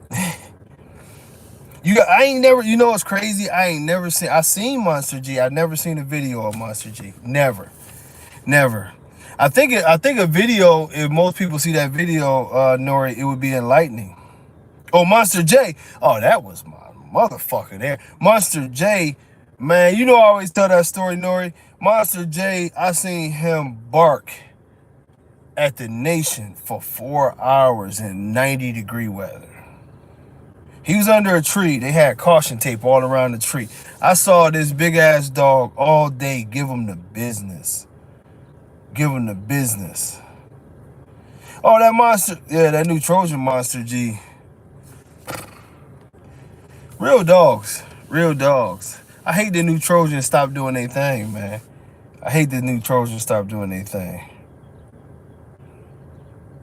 Rocco's pictured on it ain't even close. Like if you knew, like it ain't even close. And it's not to take any shade towards Rocco, but bro, put it like this: Rocco ain't got nobody tattooing his name on their forearm. Remy got at least 1,000 people worldwide that got Remy line down their forearm. At least 1,000 people. It's people all over the world who literally got Remy line tattooed on their forearm, bro. That's why I say he would probably be right up there at the top as far as being the logo, bro. He changed shit. Like Remy was something else, man. Yeah, it might be more. It probably is more than 1,000, man. These motherfuckers having Remy conventions. Like I ain't never seen, bro. I talk my shit, but I ain't never seen nothing. What Dusty Rhodes said, you can look anywhere in the world, baby, and you ain't gonna see nothing like this here, baby. That Remy, man, stop it, man. He did something to motherfuckers, man. You know what I'm saying? He did something to motherfuckers. I love Grouchy Smurf. What's going on? He was something. He was something. You know. Yeah, it was that's what was the worst part about it, Nori, is that Remy literally, you know what I'm saying? That's for Remy Ma. But Remy literally, she said that ain't for no damn Remy Ma. Even though Remy Ma is all right if I do say so myself. But yeah, Remy really changed the landscape because I've often told y'all, if y'all didn't see that video, I say this about Remy. And this is one of the ugliest parts about the American bully world. Jealousy is a motherfucker, man. But you can go back, say, 2004. That's when the Remy shit started taking off. And I tell you, he took off in such a way that it caused such resentment. I remember they put a hit on the motherfucker. They wanted me to break Fabian's jaw about this dog. And all he was doing is breeding this dog. But like, I never seen a dog that in 1 year nobody knew, and then the next year everybody knew the dog. Everybody knew him around the world. Keep in mind, we didn't have any, like, none of this shit we doing now, lives and all that. We had none of that, bro. All we had was the MSN boards, and most people didn't understand what the fucking MSN boards were. The MSN boards was like, you know what I'm saying, the dark net or some shit. You had to find a certain group to be in, and all that shit get approved, and if the people didn't like what you said, they kick your ass right out. So to see this dog do this, like in an era where the internet, it wasn't no Facebook. It was scary, dog. Like, I often think, what the fuck would Remy have been if he came in the Facebook era? Y'all have to remember that. That dog started when it was no book. It was no Facebook. Who was the first pocket American bully? Excuse me. It depends on how you look at who's the first pocket. I think the godfather, grandfather, however you want to label him, of pockets would be Little Ro. The irony with Little Ro is that he's a standard by today's standards. He was 17 inches. At that time, he was considered to be a pocket. That's when, yep, Nori, you told you that's exactly what I was gonna say. So if oh man, my MySpace page used to be jumping, dog. But Paco, yeah, was a real 16 inches. And I think Paco elevated the game. And also, along with that, Paco was the first one to dominate as a pocket, because there was no pocket class with Little Ro. The pocket class got developed later. And Hallie and Paco and Hef, they tore it up. Now, people remember that dog, Petey Wheatstrong. Petey Wheatstrong would have actually been a pocket, too. Petey Wheatstrong was only like 16 inches at max, with tons of muscle, nice head, heavy Cairo boy. So, you know, but it's hard to say who the first pocket is, because you get into the semantics of trying to decide when do we start counting them as pockets. But without a doubt, Nori, I'm gonna agree with you again, my brother. You on the roll. I would have to go with Paco, man. You know, I would have to. You know what I'm saying? He would be the king, and his daddy would be the godfather / grandfather of the pocket movement, you know, and they were both special dogs. I mean, like, Paco was another one of those dogs. You remember he came along in the MySpace, MSN era too. And you had Team Paco in Thailand, man. You had them in Thailand. You did South and Central America. They was Team Paco, Team Paco, Team Paco. It was wild, bro. This was an era that, like, we probably never see anything like that again. These dogs was rock stars. I'm gonna tell y'all some shit, and this is real. Oh, Nemesis, one of my favorite of all times. When I seen Nemesis, I wanted to steal him, man. Most beautiful head. Him and Gargo are the two most beautiful heads. Him, Gargo, and Remy. The most pretty heads I ever seen in my life. Just wanted to kiss them motherfuckers, man. They beautiful, man. Chiseled cheeks, the embodiment of what American Bully head is supposed to be. Them were some beautiful dogs. But I'm gonna tell you, like, this the wildest shit. This is a wild story. I don't even know if I ever told this. But when I flew into Colombia, right? I was a special guest for a show in Bogota, and it was beautiful, man. They treated me so lovely. But I was in Leon, Mexico the week before, and I had no problem. I got into Mexico, had a wonderful time. Beautiful, beautiful guests. They showed, man, just so much love. It was beautiful, man. Beautiful. I'm down. If you don't, like, it's good because I'm not an ego person, but it was hard to check your ego. Like, you there, and these people treated me so well. I didn't even want to fucking leave when I was in Mexico. And I go out on the street, and it's wild because they had promoted the show so well. And I don't know if you know how many of y'all have been in these cities in Mexico where they have real downtown. Shit is moving, people going to all the shops. And I stepped out because our hotel was out there. I stepped out, man, and I'm talking about, I mean, I'm just keeping it real. Just beautiful women was just coming up to me and wanting to take pictures with me. And the guys, you know, we posing, shaking hands. And I'm like, wow, you know what I mean? Like, these motherfuckers know me. And it was fucking me up. They treated me so well. So I get out of there and I'm on a high. And I come back to Florida for 2 days, literally. That's it. I fly back, and then I'm supposed to be going to Colombia. Jump on the plane, get to Colombia. Trying to get into the country. And they kept saying something was wrong with my passport. They said it was too beat up. And I'm like, I just went to Mexico. And they, oh, we don't. And I'm like, it's scanned. You know what I'm saying? You know how you do the scan thing. They scan, bing, my information. I'm like, what's the problem? It's too beat up. It's too beat up. So now they like, come with us. And I'm like, oh, fuck. So now they took me into some other room. And I'm just sitting down in this room with a couple other motherfuckers who probably got beat up passports. And I'm down there for like a few hours, bro.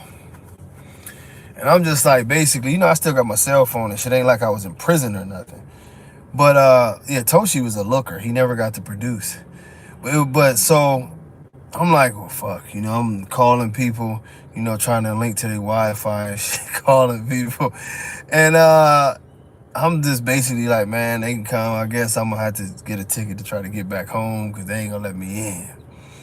So, you know, they taking everybody else, and that's what the lady was saying, you know, that they was doing. Because, you know, in Colombia, you know what I'm saying, shit a little bit different. So,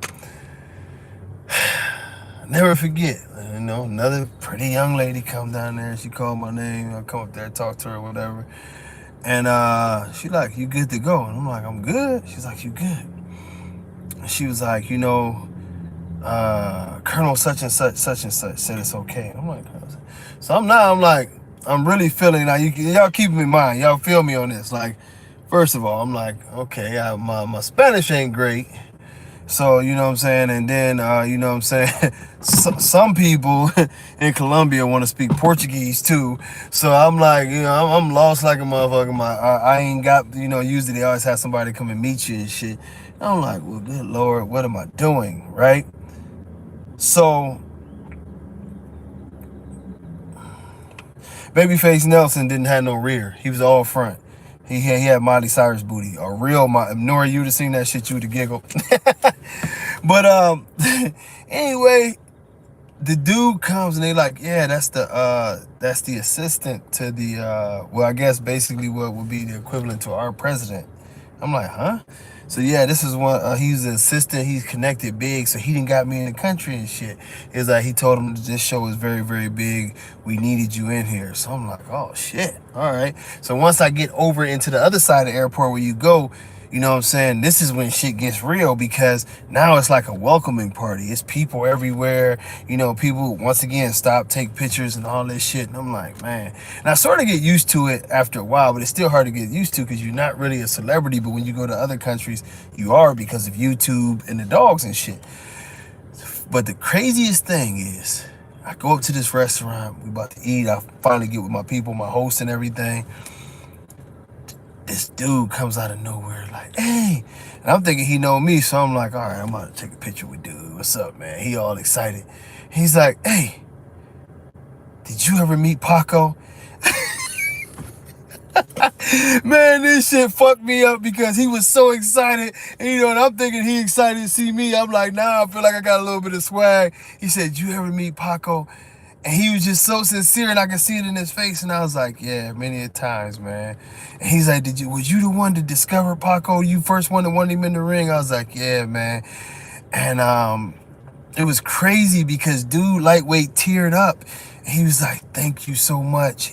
He was like, I heard that story, man. I heard how you fought to get Paco in the ring. They didn't want him in the ring. And he was like, that dog changed our lives.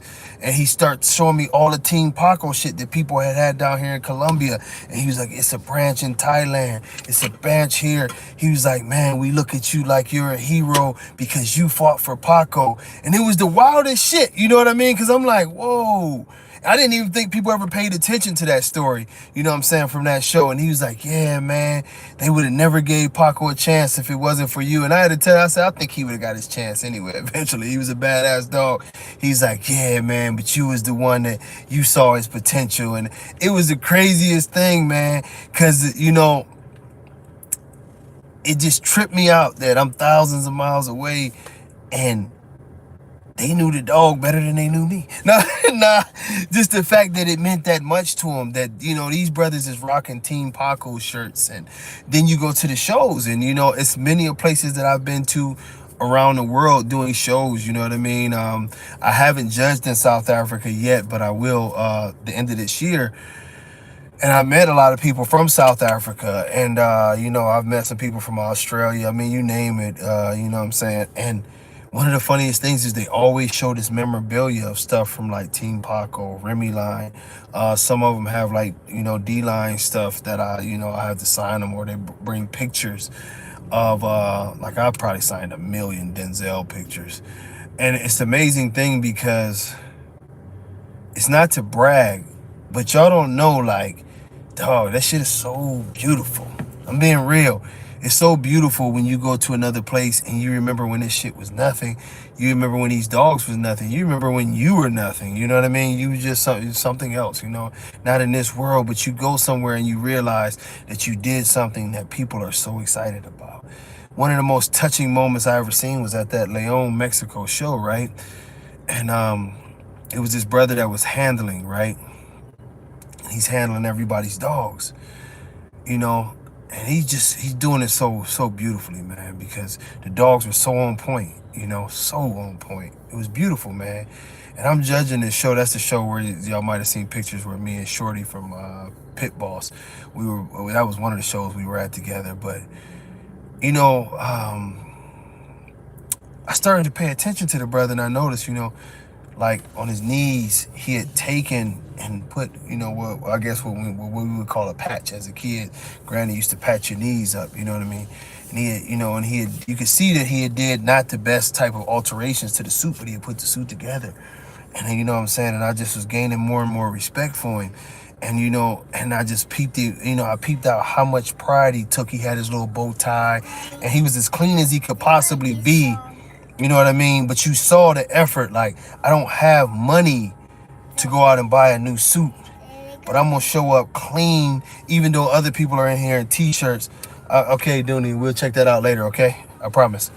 But, he put that much effort into there. This brother, did his whatever little alterations he could to his little suit, and he was clean, And he showed the dogs with such great precision. The dogs was together, you know what I mean? And, like, at the end of the show, man, he shook my hand and he just told me, he said, thank you for this opportunity. And I said, is this a nice show? And he said, no.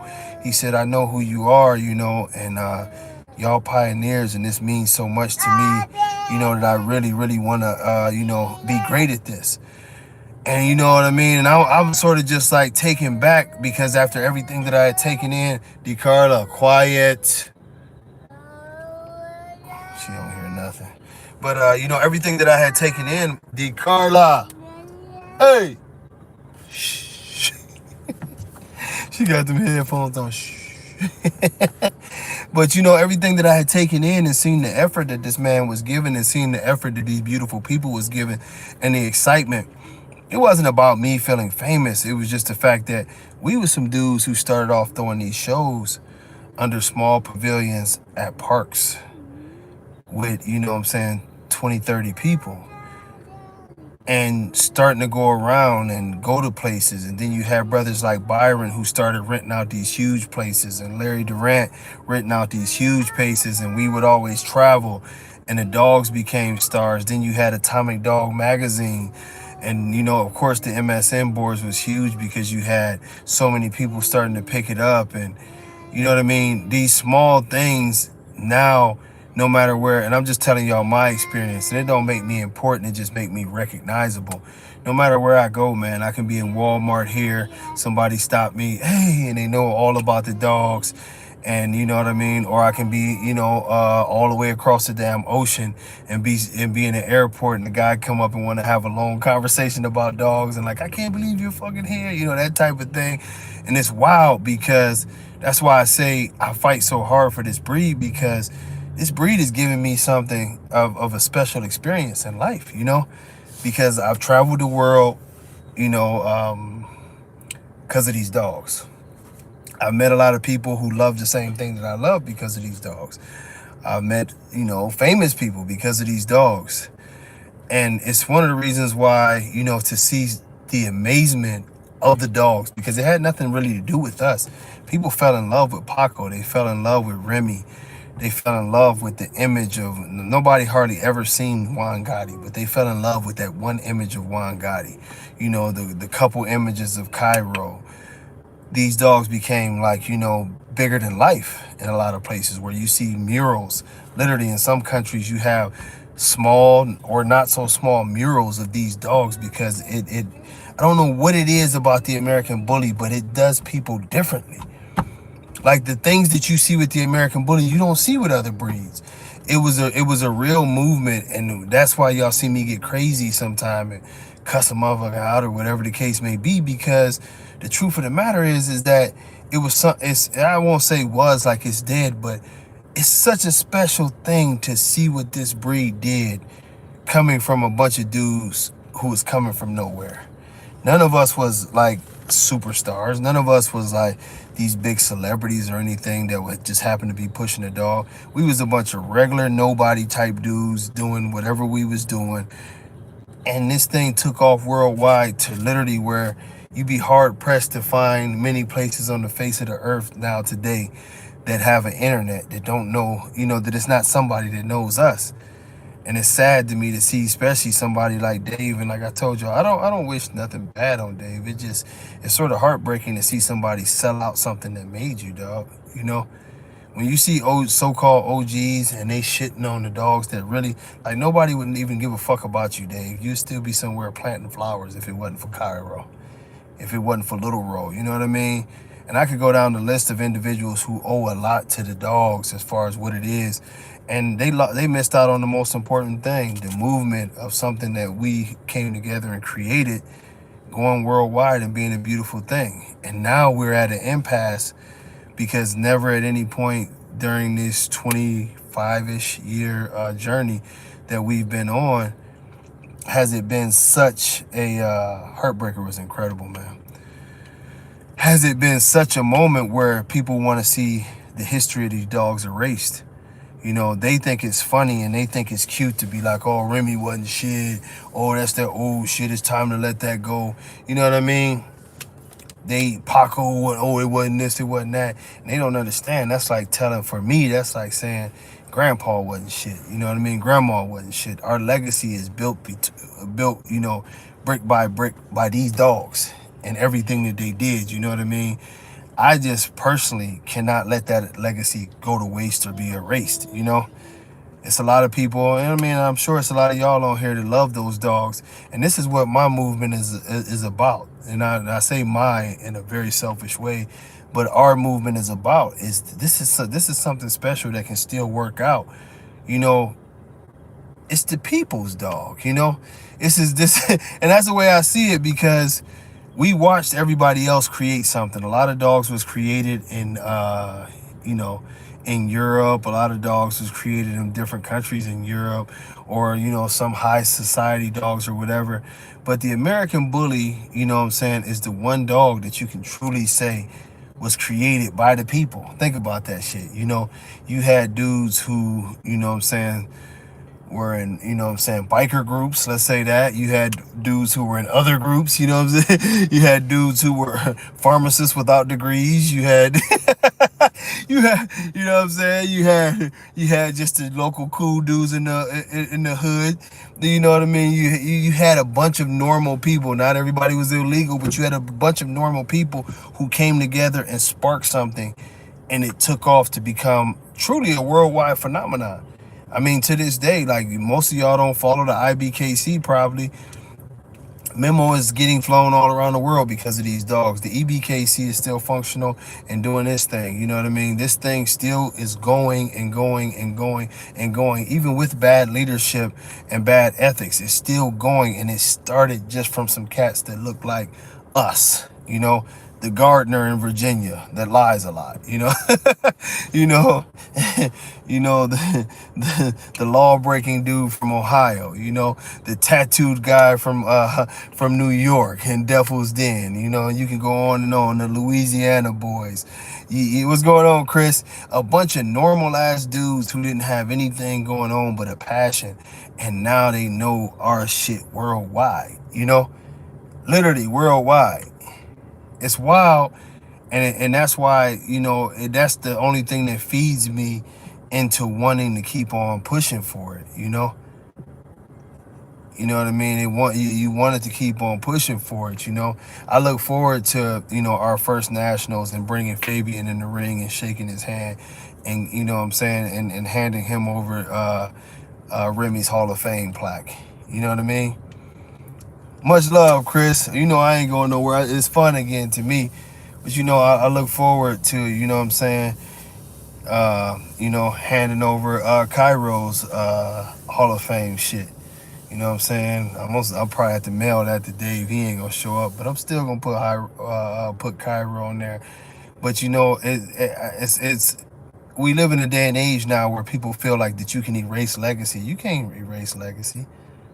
You know what I mean? You can't erase legacy. This is what we built off of, and this is why we've lost our way as a community and as a breed. Look how much hate it is now. It's ridiculous. It don't matter if you're just talking about dogs or whatever you're talking about or into. Look how much hatred it is now. It was never, man, Chris, I'll give you a ring. I promise. I'll give you a ring right after we get off here because I still got a little bit of grocery shopping I got to do. But it's so much. We can't even get together as a community and just enjoy what we do anymore because, you know what I mean? For one, you've got the nastiness of, oh, you got to market this, you got to market that, this market, that market, we got to do this, we got to this sales. What about this sales? You got to do this, you got to invest. You know what I mean? They've taken the sport out of it and made it into a business. And anytime you get a business, especially when people are seriously relying on their rent to be paid by this business, you're seriously relying on you know what I'm saying? I know a fool who literally took money out of his daughter's college money. You know what I'm saying? Shit gets cutthroat. Hotspots, first of all, we try to find out what's going on with the hotspots. What is it? Is it a food allergy? What is going on? The best thing for hotspots that I've always found is either coconut oil or, of course, new stock. MTG is the same thing as new stock. But definitely, if it's an allergic reaction, one of the things that you can give your dog, my go-to, if you're a person who has allergies, my go-to is colostrum. You can get colostrum pills from the vitamin shop, and really for the dog, you can give the dog one a day. I think you get 240 pills for like $45, so that tells you how long they last. But they're lifesavers. If y'all don't know what I'm talking about, colostrum is Sydney was share, man, but colostrum is one of my natural things that I do. Now apple cider vinegar tends to work too, but colostrum forces the body to make its own antibodies, which suppresses the cortisol. And the cortisol is the reason that we have the reactions that we have, whether it's the sneezing, runny nose, puffy eyes, or in their case, hot spots on the skin. And it's one of the same reason why you always want your puppies to be able to get on the nipple the first 48 hours after they're born, because the mom's natural colostrum is building their immune system. So that's why I've always loved colostrum. But of course, you have apple cider vinegar, which is everybody's favorite way to go, and one of my favorites that I drink every morning. Cephalexin is probably the skin antibiotic. And if you don't want to go to the doctor and get cephalexin, just order fish ceph, which is cephalexin for fishes. And because they're fish, by law you don't have to have a prescription, but it's the exact same thing. Literally, if you get prescribed or get the cephalexin from the veterinarian, if you look at the pills, it's the exact same pill, dark green, light green at the bottom. Oh, that aloe vera, that's old school, man. Shit. I used to like to get the real leaf, not just the stuff in the thing. Get the leaf and crack that baby open and rub it on the skin. I never even heard of that, D King. Opaquel, Apoquel. I'm gonna have to check that out, see what that's about. I like to have all these things, you know what I'm saying, in my repertoire. Love it, because you know what I'm saying. It definitely. See, yeah, that making it from the leaf, that's the way to do it, see it? That's the way to do it. You know what I'm saying? That's the best way to do it. I love it. My grandma used to do that, because I still have it, but it doesn't affect me as much as it used to. But yeah, man, I used to have eczema. I used to break out real bad, be horrible. Ain't nothing like being itchy. Good Lord, take me away. That's where that Calgon shit come from. Take me away, Calgon, bitch. Take me away. That eczema had you in a bad predicament. But my grandma used to hit me with the aloe vera, then hit me with cornstarch. I'd be walking around there looking like powder. But it worked though. You stop itching. Like, who that little white baby? Let me see.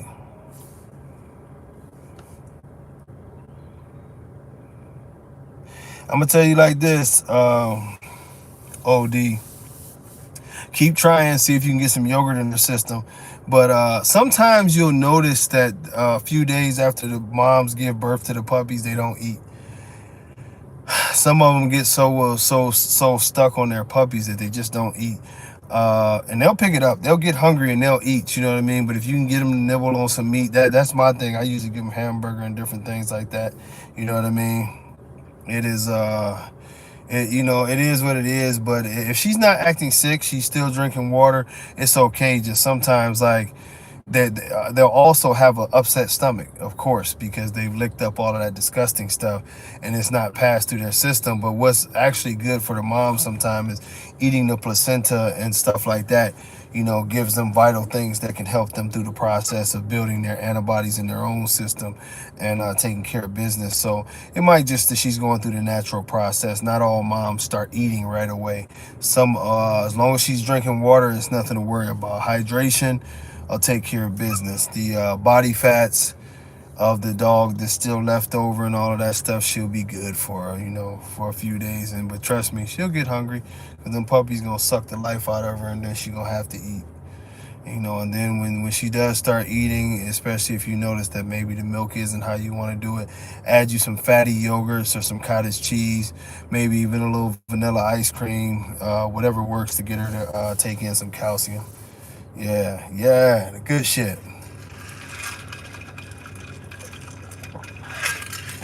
Yeah, that's what it probably is. If she a great mom, she just so focused on her puppy, she don't want to eat.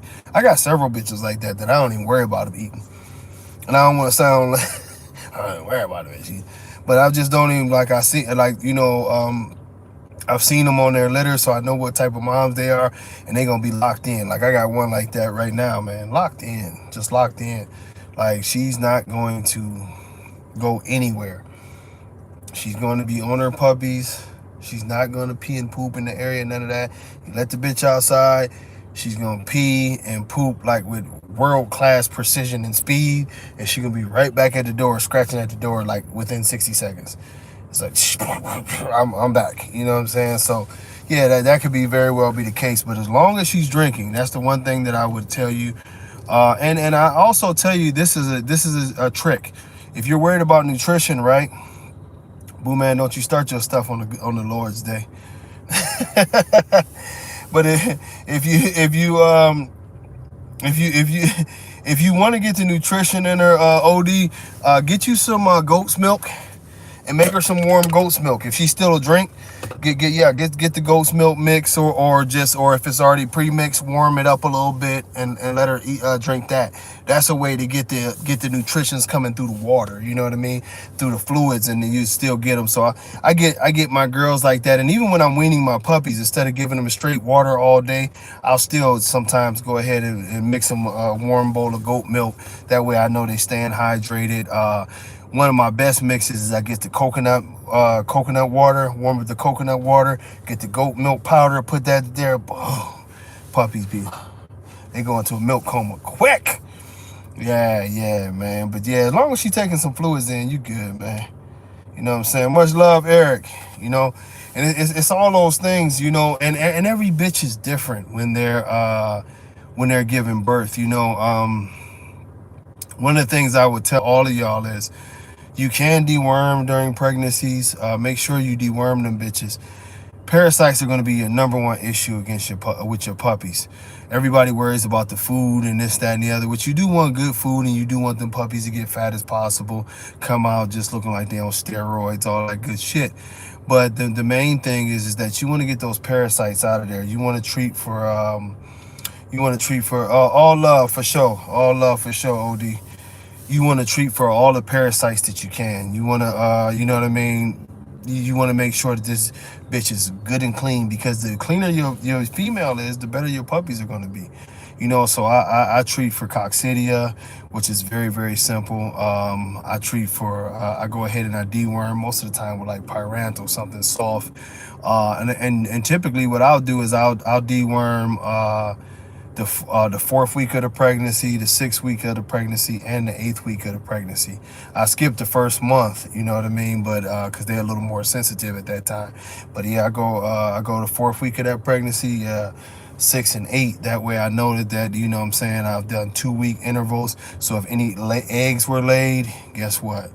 You got rid of them too. Make sure that your puppies is getting all of the nutrients that's coming in. Let them come out fat, fully developed. Because what a lot of people don't understand in general, it's like a lot of times cleft palates and shit like that comes from lack of nutrition. You know, that comes from lack of nutrition. A lot of times people talk about fading puppy syndrome. That fading puppy syndrome, the number one cause is lack of nutrition, underdeveloped organs and different things of that, and the puppies just aren't ready to be out here. And one of the biggest issues is when you notice with the fading puppy syndrome, you'll notice a purplish tint to the skin. What it is the underdevelopment of the lungs is not allowing a proper amount of oxygen to come in, and the red blood cell gets low, which also can make the dogs go anemic very fast, and that's part of the fade of the puppy. So you want to, like I see some people like, oh, don't let them get too fat. Man, look, get them bitches cleaned out, no parasites whatsoever, and get some food in them. Especially them last 2 weeks. Remember, your puppies gain all of their size the last 2 to 3 weeks. That's when you want to hit them bitches with the yogurt. You want to go ahead and give them an ice cream treat. You want to give them some, whatever extra that you can give them. One of my things is I like the 24 powder, the milk replacer. Same thing. I give them a warm bowl of that. Instead of water all day, I'm going to give you some of this, let you lap this up. And they always like the flavor of that, and they lap that up. But I'm keeping them nice and healthy. I don't mind if this bitch get overweight a little bit, because guess what? Them puppies gonna take the weight right off of her. But that thing of being so scared, now of course anything within reason. We don't want the bitch to be running around here looking like she gotta go to doctor now or nothing like that. and my 600-pound life. But you know, if your girl is getting a little bit, she losing her waistline or she losing whatever, it is okay because she is pregnant. Let her get fat. Let them puppies come out fat. She'll snap back perfectly. And I've come to find out that my females that have gained more weight than expected during the pregnancy, they typically bounce back better than the ones who didn't gain the weight. You know what I mean? Yeah, exactly. You don't want the puppies to be fat, you know what I'm saying? But let the mama be fat. She got to have rich milk. She got to have as much nutrients in her system as possible. Those, you know, because you got to remember that the mom is the lifeline, you know, for them puppies until weaning. You got to remember that. And this is one of the reasons why you hardly ever see like puppies get anything like parvo or anything like that during that process while they're on their mom. That's because the mom is pumping beautiful vitamins and antibodies into the system that is protecting the puppy against certain viruses and things. But remember, that mom has to be strong to provide that. Her milk needs to be rich. The only way that this female is going to have rich milk is if you're putting enough vitamins in her system that she can produce this. You know what I mean? People have asked me, what vitamins do you want to take?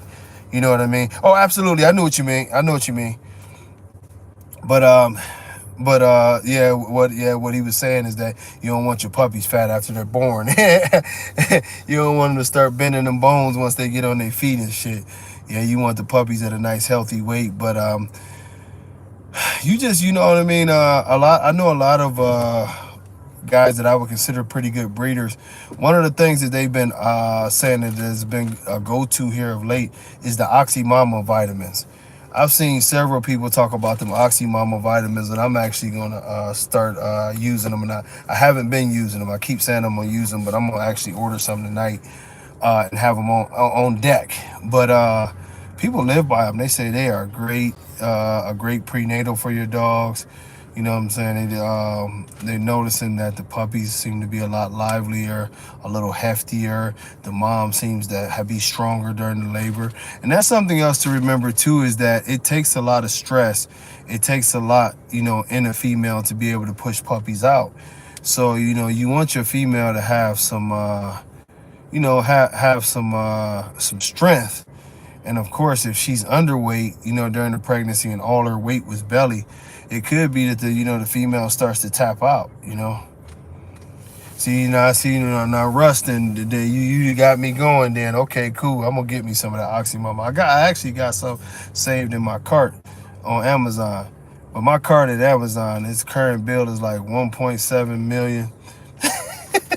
I'm always saving something in that cart. Oh, good Lord. You know what I'm saying? Then I just go into the cart and be like, buy now. That's it. Buy now, one thing. You're like, what about this other 1.6? Yeah, man. But yeah, that Oxy Mama, I hear a lot of people talk really well about that. But you know, it's like a lot of the things that we do, you know, during the pregnancy. It's a lot of what a woman would do during the pregnancy. You want your females to rest, but you also want them to get exercise. You know what I mean? It's just so, you know, and with my females, as they get real big, I don't allow them to be out running the streets and shit. You know what I mean? Well, everybody say New Vet is that old baby. New Vet has always been great, you know? Man, hey, Billy will sell anything. You know that. Billy was on that cocaine. Billy will sell anything. You're talking about the OxyClean guy that he Oxy Mama, Oxy. Now, I don't think it's the same company, but if it was, Billy would sell the hell out of that. And right after you buy 2 of them, but wait, there's a miniature Oxy Mama that we're going to throw in for free.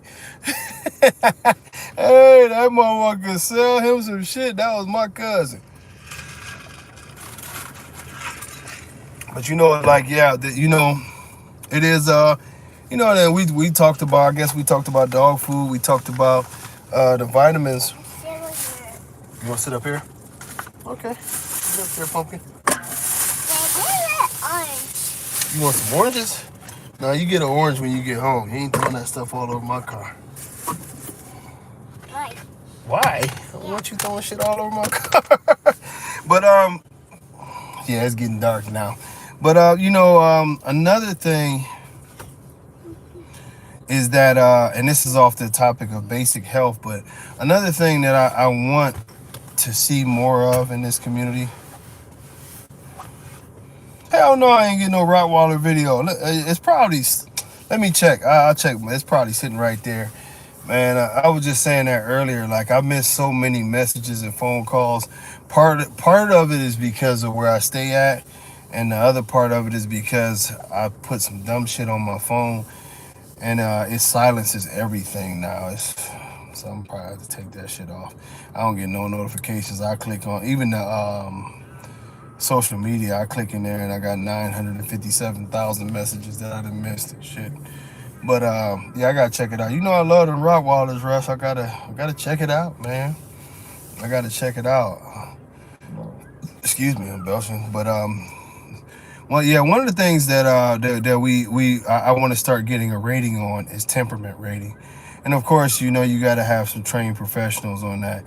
But I want to monitor more and more over the next 10 years the temperament that we're seeing out of the dogs, and how we can change it. Because, well, not necessarily change it, I guess that's the wrong thing to say, but how we can monitor and try to change the way that things are going to keep certain bad dogs up out the mix. Because if nothing else, that's going to happen very, very soon in our breed is we're going to be in trouble, because so many dogs nowadays are having, well, so many people are having dog bites and issues with dog bites and things of that nature. So we're going to really, really, really, really, really, really have to change that.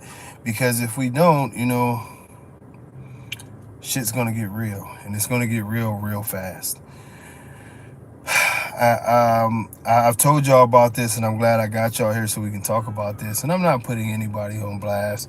Y'all know we've had the discussions about certain large breeders breeding dogs that they probably shouldn't be selling to the public, and then they send them to the public. And unfortunately, we've had some situations. We've had some deaths. We've had some severe attacks just out here in the Houston area. Over the last year, I can tell you there's at least been 5 deaths by dog. You know what I mean? And unfortunately, in those scenarios, they always said it was a pit bull type of dog, you know. And some of you guys don't remember, but the BSL rules they suck. They suck, they suck, they suck. And they're going to continue to suck. And they're going to continue to bring a lot of drama, and they're going to continue to actually cause a lot of pain eventually if people don't wisen up, you know. I know that was it was more up towards the East Coast, where the dogs killed the baby, 3-year-old baby. They mauled her to death. You know, these stories don't do us any good. If we can't control the temperament on these dogs, we in trouble, y'all. I don't care how excuse me.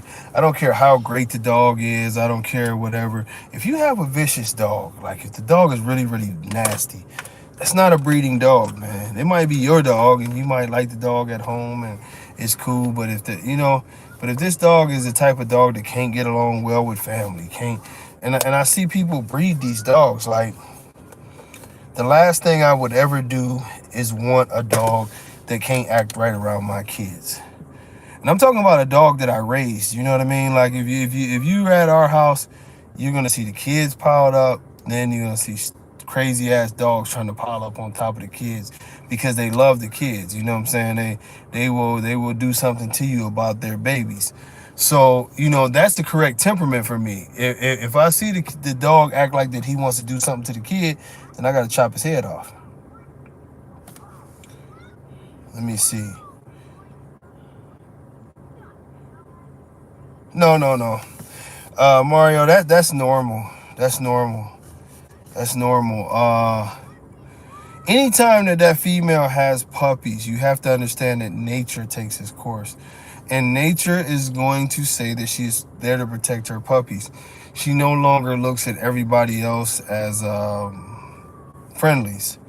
You know what I mean? And sometimes, you know, sometimes you might have to correct them. I've come to find out what's strange, right? You want a gummy bear? Hey, cut that down. When you have puppies, when you have your headphones must have ran out of power. But when you have females, right? that are extra aggressive in the box, a lot of times they'll let you put them on a leash and take them right outside and act normal. The shit is weird as hell. You know what I mean? Let me see. And so but the one thing about it is you never count. Or I won't say never, but you got to give them some leeway when they have puppies, because that's just natural instinct. The natural instinct is going to get there. The natural instinct is for them to protect. So it is what it is, man.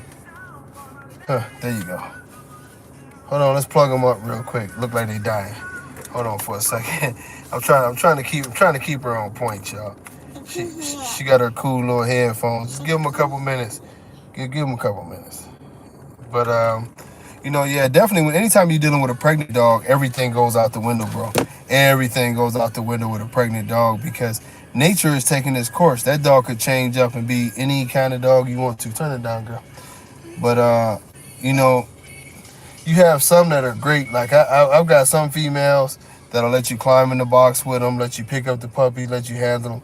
And then you have those ones that, what I'm saying, they'll even, you'll have to check the hell out of them because they're going to growl at you a little bit.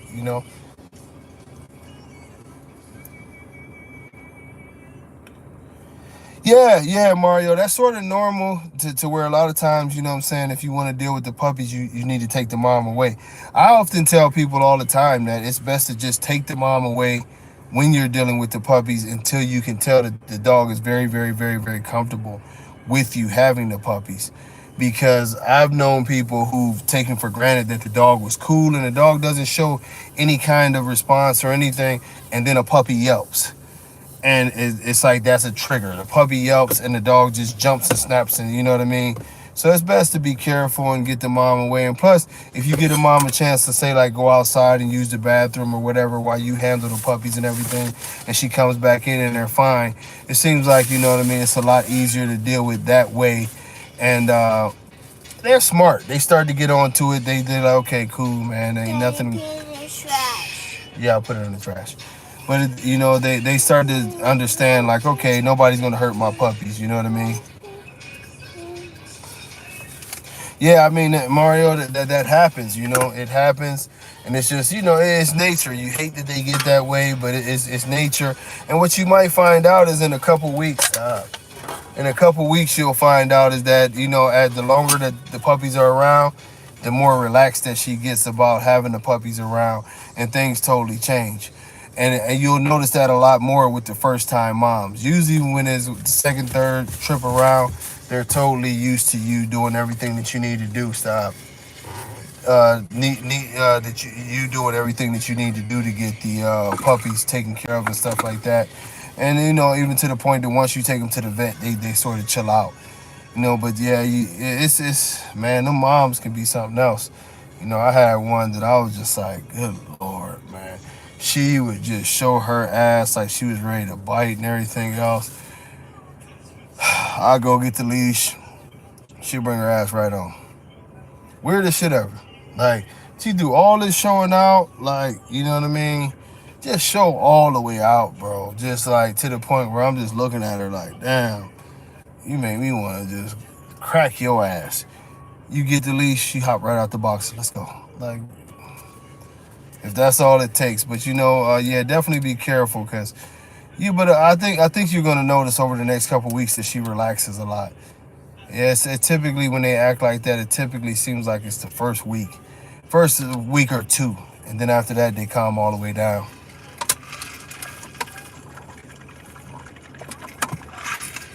Something else to talk about that I see a lot of. We just going through everything today.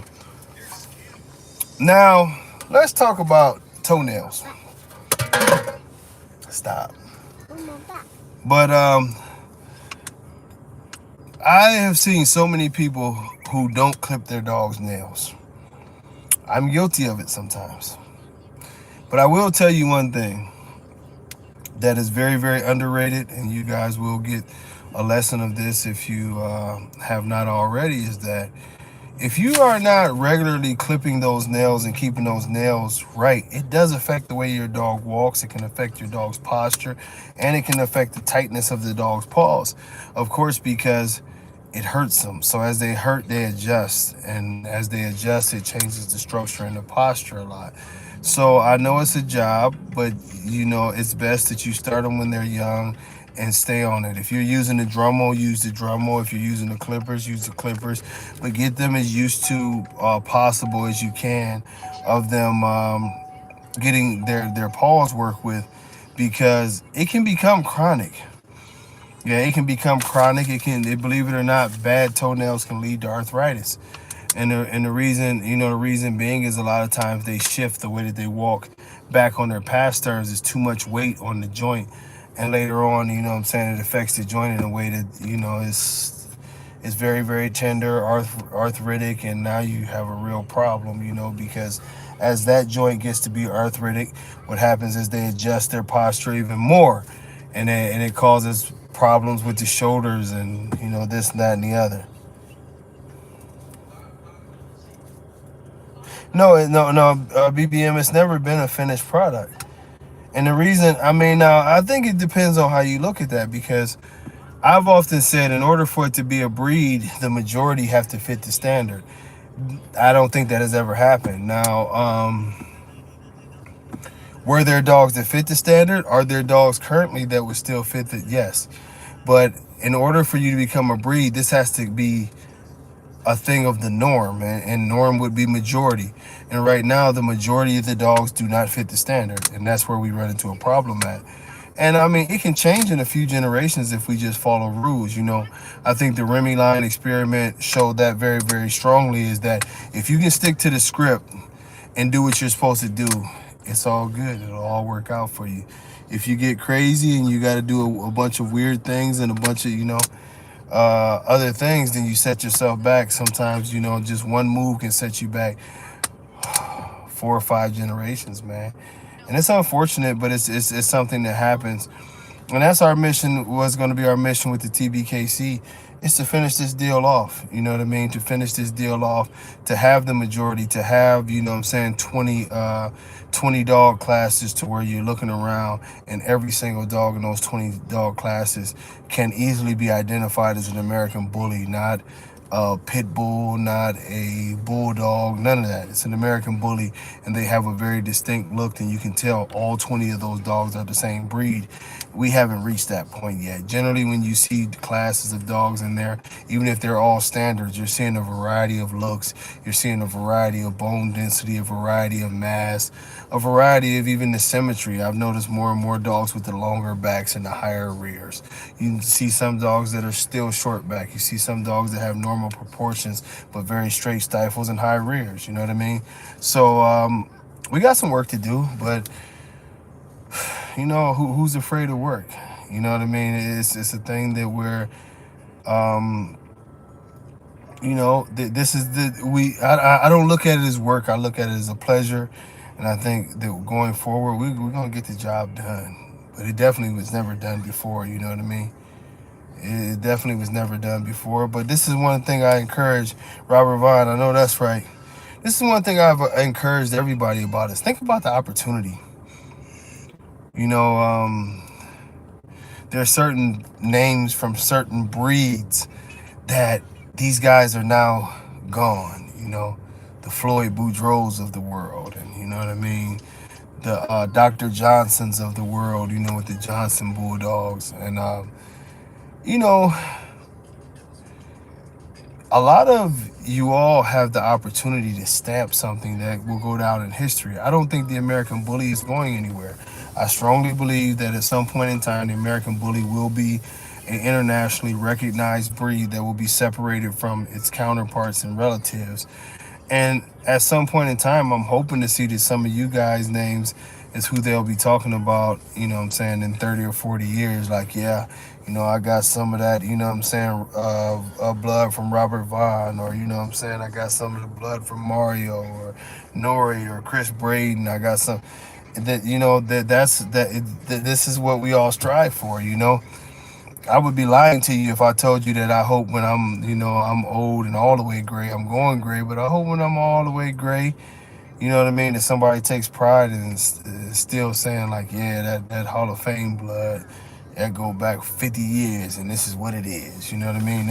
I got some of that shit. This the real deal. Look at my paperwork, That'd be a good feeling because if you're a breeder, that's what you should be doing it for. Is that you make something so impressive that it stands the test of time. That's really to me the definition of greatness. If you want to know what greatness is, it's something that stands the test of time. I mean, you look at it, and you look at Muhammad Ali. Muhammad Ali is dead and gone, hasn't put on a boxing glove in 50 years. You know what I mean? It's or close to it. You know what I mean? But still, when you say who's the greatest fighter of all time, his name will still go up. Time does not change that. Michael Jordan hasn't put on a pair of tennis shoes in forever, and his name still rings all over the internet as they argue with every player from every generation that'll come forth because his greatness stood the test of time. Michael Jackson has been dead and gone, but when you talk about the king of pop, one of the greatest musicians of all time, it don't matter how long he is dead or how long Elvis is dead. Time does not affect greatness. That is what makes greatness great. Time doesn't affect it. If anything, time enhances greatness. Floyd is not the best ever. I tell you, now you want to talk that boxing. Floyd Mayweather could never be the best ever. You know what I'm saying? Please understand that Sugar Ray Robinson went 40-0, lost the fight, and then after he lost that fight, he went on to win like 79 more fights. You know what I'm saying? Oftentimes now we live in the easy era. Floyd Mayweather ducked people for, and I'm a Floyd fan. I think Floyd is definitely one of the best to ever do it. We live in an era now where we let the numbers do the talking and not the greatness do the talking. Muhammad Ali wasn't great because of his record. Muhammad Ali was great because of his struggle and what he overcame. Julio Cesar Chavez, over 100 fights of whooping asses.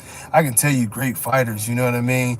And the struggle is what makes you great. Not what do you mean Floyd hasn't lost? Floyd hasn't, you know what? And I tell you like this, Floyd did lose, and he lost against Marcos Maidana that first fight. There's no way that you get out punched and power punches and total punches and you win the fight. He obviously lost the fight. That's why they had to rematch it. And I forget the other boy who beat him earlier on in his career. I'm a Floyd fan, but I keep it real. And then we say, oh, you haven't lost. But who did you fight? Did you understand that Muhammad Ali going in the ring as a young man and fighting Sonny Liston, the most brutal and diabolical fighter of his day, with the odds of 50, 60 to 1 against this kid, no chance to win, and you knock him out? That one win is greater than some people's whole entire careers. When Muhammad Ali comes back after fighting the United States government and goes toe-to-toe, pound for pound with Joe Frazier, one of the greatest fighters of all time, and wins 2 out of the 3 fights in absolute bloodbaths. This is a story that we writing. This is not, oh, I went in there and beat Joe Smo and pulled him up off of a bar stool and whooped his ass. You beat one of the greatest. As I named to you Muhammad Ali, I can name you 10 Hall of Fame fighters that Muhammad Ali put on their ass. When George Foreman was the scariest thing that ever boxing ever seen, Muhammad Ali was supposed to be washed up and done, and he came right off of there and put together a fighting strategy that no one had ever seen and destroyed him. And destroyed him. And destroyed him. Like, for you to even be arguing that Ali is not the greatest shows that you don't understand this art. It's not about your wins, it's about the quality of your wins. You can actually lose and someone else be undefeated and you be a greater fighter because your quality is better. You know what I mean? I could go right over here and beat the hell out of this guy and it wouldn't even matter because he's not great competition. You know what I'm saying?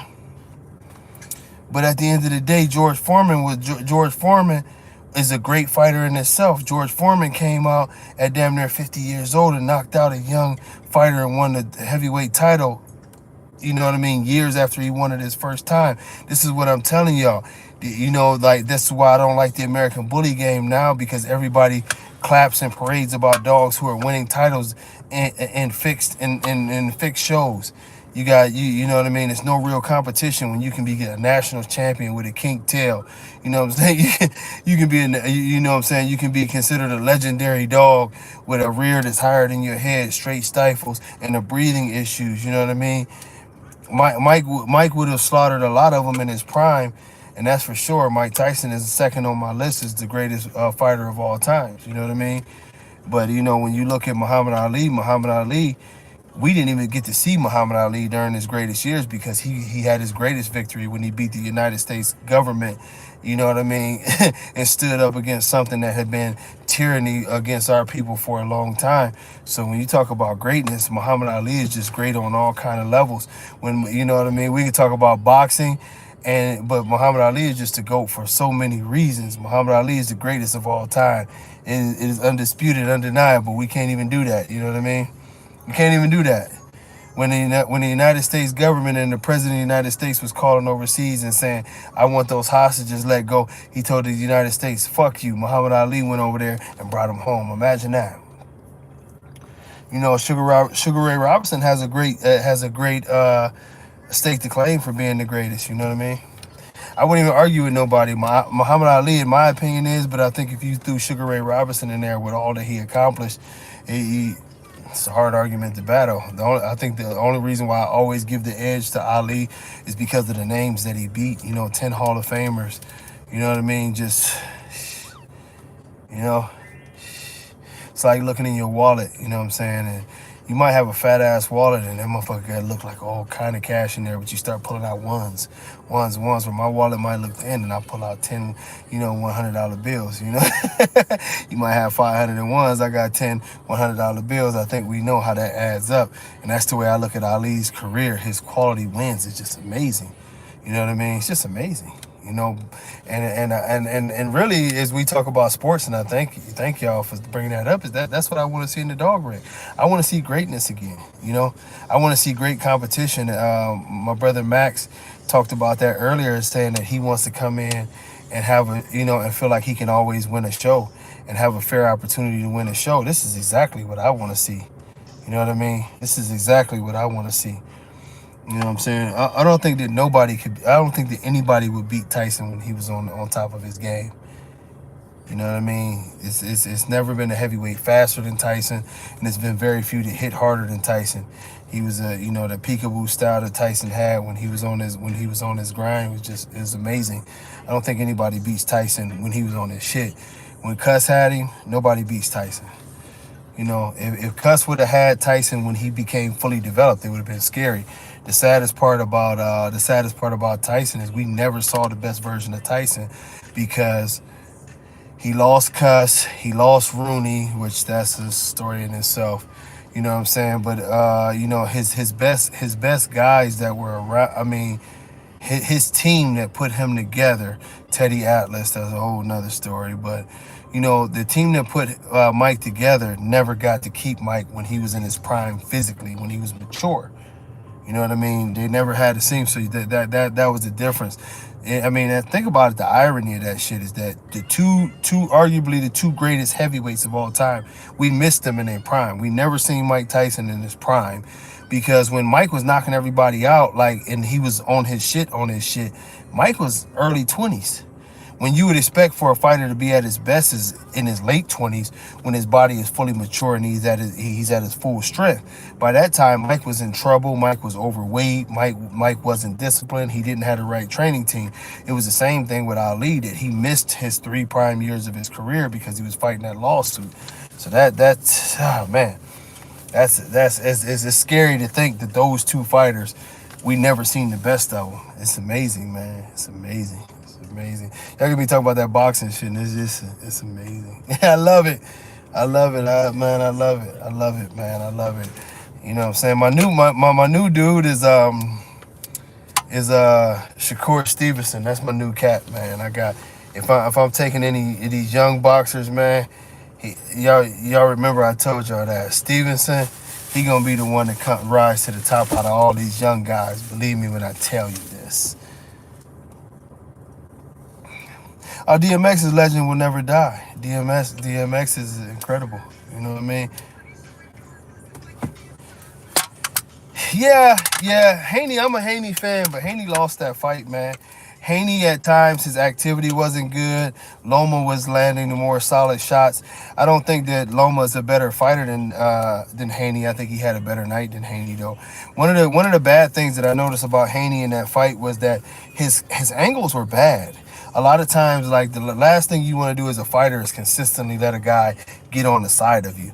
And it just seemed like a lot of the nights. If I don't know if y'all seen Haney continuously do that, you know what I'm saying, where he was lifting his forearm up because the guy was on on the side of him. His feet wasn't where they were supposed to be.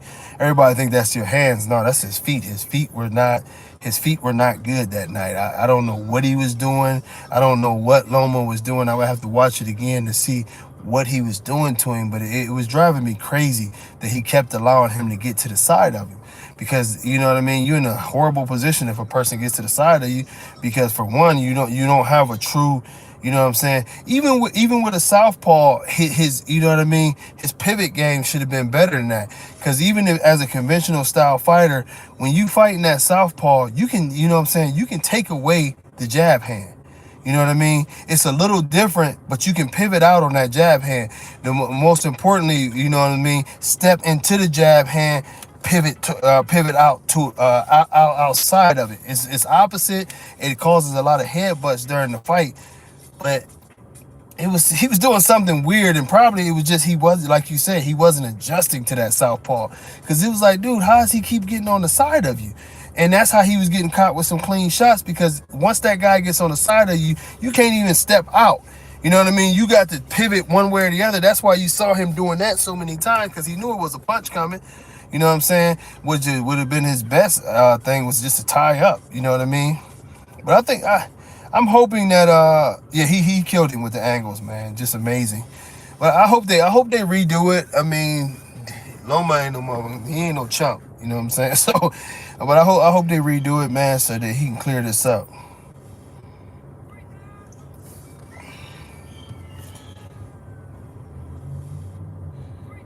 Yeah, Cuss was a bad man. You know what I'm saying? Cuss was a bad man. Cuss was a bad man. You know what I mean? When you know what I mean? That boxing is different. Boxing is different. I love boxing so much, but I tell you what, boxing is different. You know what I'm saying? Man, yeah, you know, I love my Tupac, man. You ain't gonna get no arguments out of me on that one. You know what I mean? It's you know, it's styles make fights. You know what I mean? Styles make fights. Just like you know, it's just like hip hop.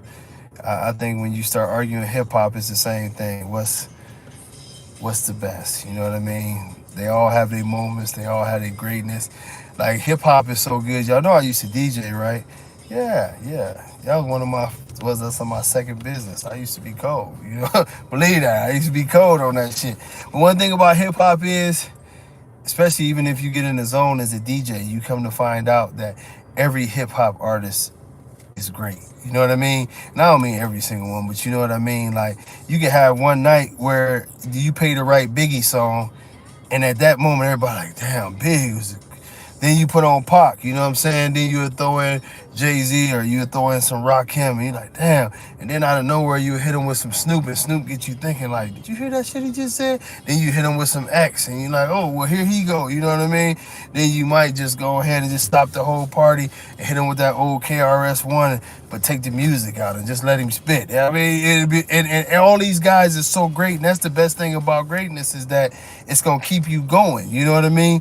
Greatness keeps you going. Yeah, Too Short, you know.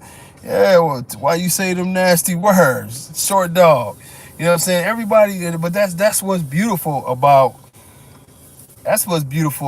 everything that we do, is that no matter what the arguments you have, it's beautiful to argue greatness. That's why I don't even like that when we talk about dogs.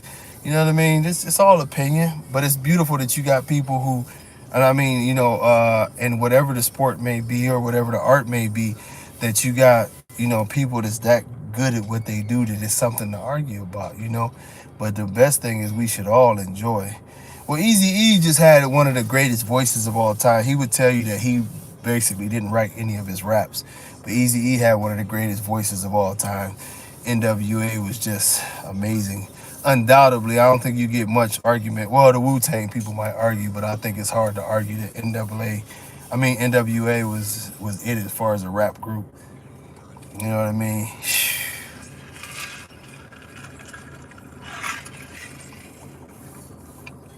You know, like I told you, I listen to all music though. I listen to all music. Yeah, I listen to some BC Boys. I listen to classical music. I listen to country music, R&B, love jazz. I think talent is talent. You know what I mean? Talent is talent. You know what I mean? The only thing I don't listen to now is this damn mumble rap and shit they be doing. Mumble rappers is like the exotics of the rap world. Oh, Andre 3000, man. UGK, oh, that old pimp thing, man. LL, that's what I'm saying. There's so much greatness in the world. I think we get into a habit sometimes of debating who's the best. Sometimes it's, you know what I mean? It's all a gumbo, you know what I mean? It's all a gumbo. You know, and y'all know how gumbo is. If you missing any part of it, it mess up the whole pot. You know, and it's beautiful. UGK is very, very underrated. Very underrated. You know, very underrated. You know, but it's that, you know, I like, and y'all see the more y'all around me when we come out to the shows and stuff, I have a good time. But I like the melting pot of life, because I've been places where I've seen people who were more talented than anybody on TV, and they just don't have anybody that knows them. You know what I mean? I was down in Louisiana, and I saw this brother, man. He was playing that Wiz Khalifa. That it's been a long day. Yeah, that shit. But he wasn't singing none of the parts. He had it playing on a little boom box type thing. But he had the trash can things and some drumsticks and the buckets. This man went off so crazy with his drumsticks, the trash can lids, the buckets. You know what I mean? Like it, man. I said, this motherfucker cold. You know, the way that people is talented in this world is beautiful. I think if we celebrated all of God's gifts as much as we hate on them, we'd be so much happier, man. You know what I mean? Everybody ain't got to be the best at this and that. Just enjoy that shit. You know what I mean? Just enjoy it. You know, it's when we get in there, look at all these beautiful names y'all popping out. That's what's beautiful about the music thing. Like, you know, it's some music, like I said, I can't deal with most of these mumble dudes. I just can't deal with it.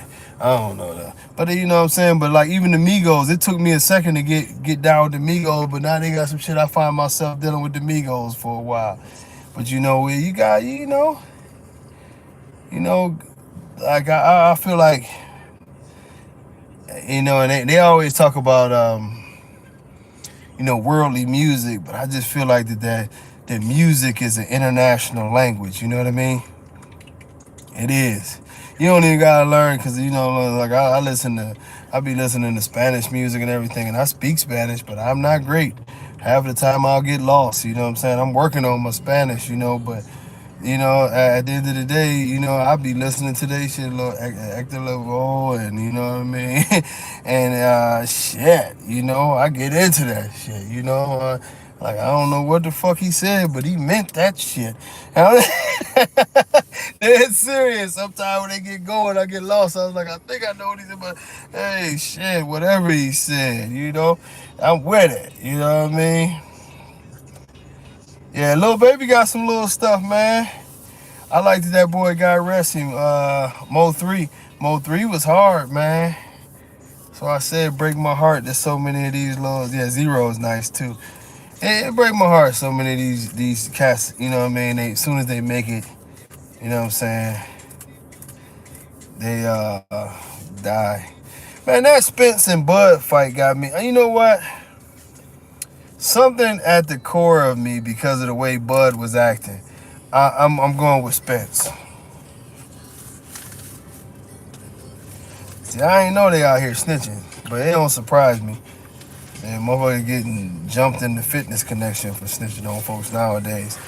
You know, you sit down. I don't have room right here. You lay down. We're gonna do 10 more minutes. Then I'm gonna take you and we gonna go home and eat. That baby tired. You know, Max, they had a couple dogs from me. Big boy don't really do nothing with pitfalls. His brother, who's a damn, it's big, huh? She over here looking at a giant snake. But pitfalls, they good dudes. I just think that they salesmen though. You know what I mean? Take very good care of their dogs. Yeah, I like Spence in that one too. It's gonna be a good fight though. But yeah, pitfalls, they good brothers, man. I think it's more of a business. You know, they do every big boy and them that had everything, but they've been into the they've been into the to the bullies for years. You know what I'm saying? But they dog guys. You know, they dog guys. Girl. That's like Roy. Roy like everything. Roy like them damn roosters. Roy got a ton of game dogs. I don't know if he still got them game dogs, but you know how us animal people is. You come to our houses and the shit look like, you know what I'm saying, the Discovery Channel or something. But you know, yeah, pitfalls, they solid dudes, man. They solid dudes.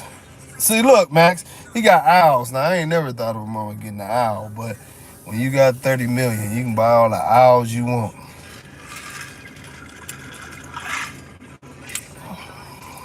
The most exotic thing that I'm probably gonna get is this big ass horse. Well, we is getting some mini, we gonna get some mini cows. Yeah, we getting some mini cows, so that'll be pretty exotic. They only get to be about 200, they say in between 225 pounds and 300 pounds. So yeah, we're gonna be pushing some cows out and teach the kids a lesson. I don't know what lesson I'm gonna teach these kids, but I'm gonna teach them a lesson. But you know, I think animal people, we do it like I'm excited about judging these damn pigs. You know what I mean? I ain't never judged pigs before, but I'm gonna judge these pigs. A friend of mine's hit me up. She said, "Can you do it?" I said, "Let's do it." You know what I mean? I'm looking forward to judging some pigs, and if they gonna let me, I'll judge them damn goats too. You know, but you know, I think animal people are just animal people, man. In my neighborhood, you liable to see any damn thing walking down the street. You see about 30 chickens walking, like, okay. See some ducks walking, okay. One day I seen a big ass ram looking thing. I was like, okay, now that's not okay. This motherfucker, that motherfucker was big as hell. Yeah, a little ass string on that big ass thing with them horns like they had the horns curled back. I said, oh hell no. That motherfucker was big as hell. I said, I walk with my gun though. You never know what the hell gonna jump out. Chitty bang bang. His ass would have been laid out somewhere. I ain't messing with him.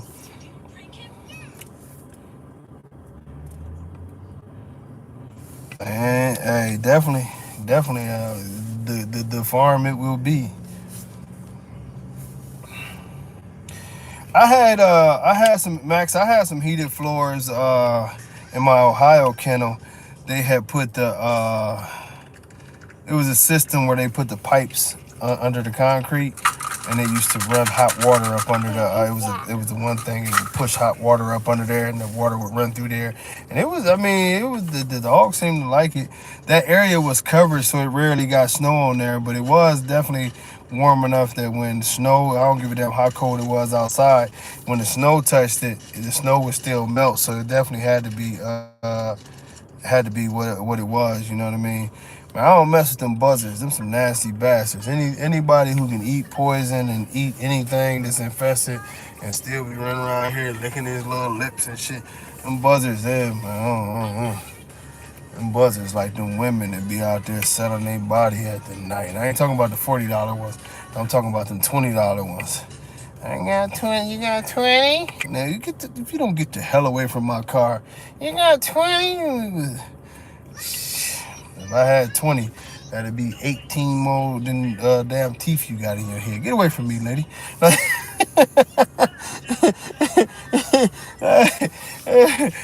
of them. I rolled up on one of them one night and I said, good Lord, I thought she was just begging, right? I rolled out the window. I'm like, I'm going to give her $5. She's like, oh, for 20, you don't want to let her. I said, oh, Lord. No, Crypt Keeper. I don't want nothing from you. Yeah, y'all know, so for real, some people got a lot of damn nerve to be out there selling that thing. You know what I'm saying? Just selling bad products. Some of the damn prostitutes I done seen, Said I didn't never bought a prostitute, but good Lord, if I was gonna buy one, I got to save my money. I got to get me some Heidi flights or something. I cannot be out here on this $20 holler. Oh shit, you pay $20 for one of them motherfuckers, you gonna need 20,000 to fix everything that go wrong with your ass. Break down like an old Ford. And the shit we be talking about, man. But I tell y'all what, man, it has been a good conversation. We just shy of the 3 hours. We didn't made it. We didn't had a lot of good conversations. Tomorrow morning I get to talk to my guy. I don't think we talking tomorrow. I think we setting up the appointment tomorrow. But either way it go, we'll be announcing some shows and getting some things going, man. And like I told y'all, support the WBA in the process. And if y'all can't do nothing else, please, you know what I'm saying, keep on spreading the word that, this separation thing is a must and we're doing it. The real American bullies, go to a real American bully registry. And we can just stop the argument with those who want to do their extreme thing. They're free to have extreme. We'll see who lasts the longest. But it's only one American bully. As I always tell y'all, man, reach out to somebody. Let them know you love them. You don't know what they're going through. Hard times out here. Even when things seem good, it's hard times. I mean, I'm literally sitting in front of a man that doesn't have a home, and he's making his bed by this building over here. So you never know what's going on. The dwarfism gene has been made to make many a breed. So yes, you can make something clean with the dwarfism gene. Whether it's a pug, I know those are horrible examples, but the Frenchie carries a dwarfism gene. Most of the miniature dogs carry some form of a dwarfism gene. So you can definitely do it, but it takes responsible breeding, and it takes, when I say in the form of responsible breeding, you really have to seriously eliminate any issues that come along with it. With all that being said, man, if you're going to drink good, drink you some of that good, you know what I'm saying, strawberry wine that they be talking about with the Tennessee whiskey. If you're going to eat good, you know what I mean. Don't be eating that damn Domino's, and I ain't never going to let up off of them.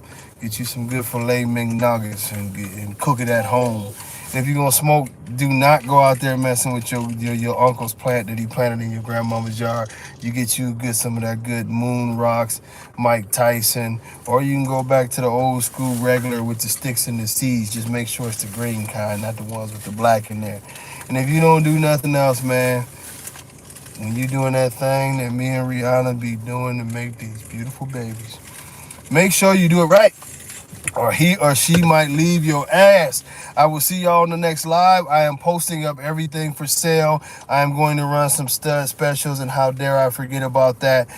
I have a friend / loved one who is going through some things, serious things, cancer things. And so I'll probably do a couple things and do some donations over there. And, God bless, man. You know what I mean? Rihanna don't need no money. Rihanna just need me. And she got me, so she living good. Until next time, man. God bless all y'all. Much love. Peace.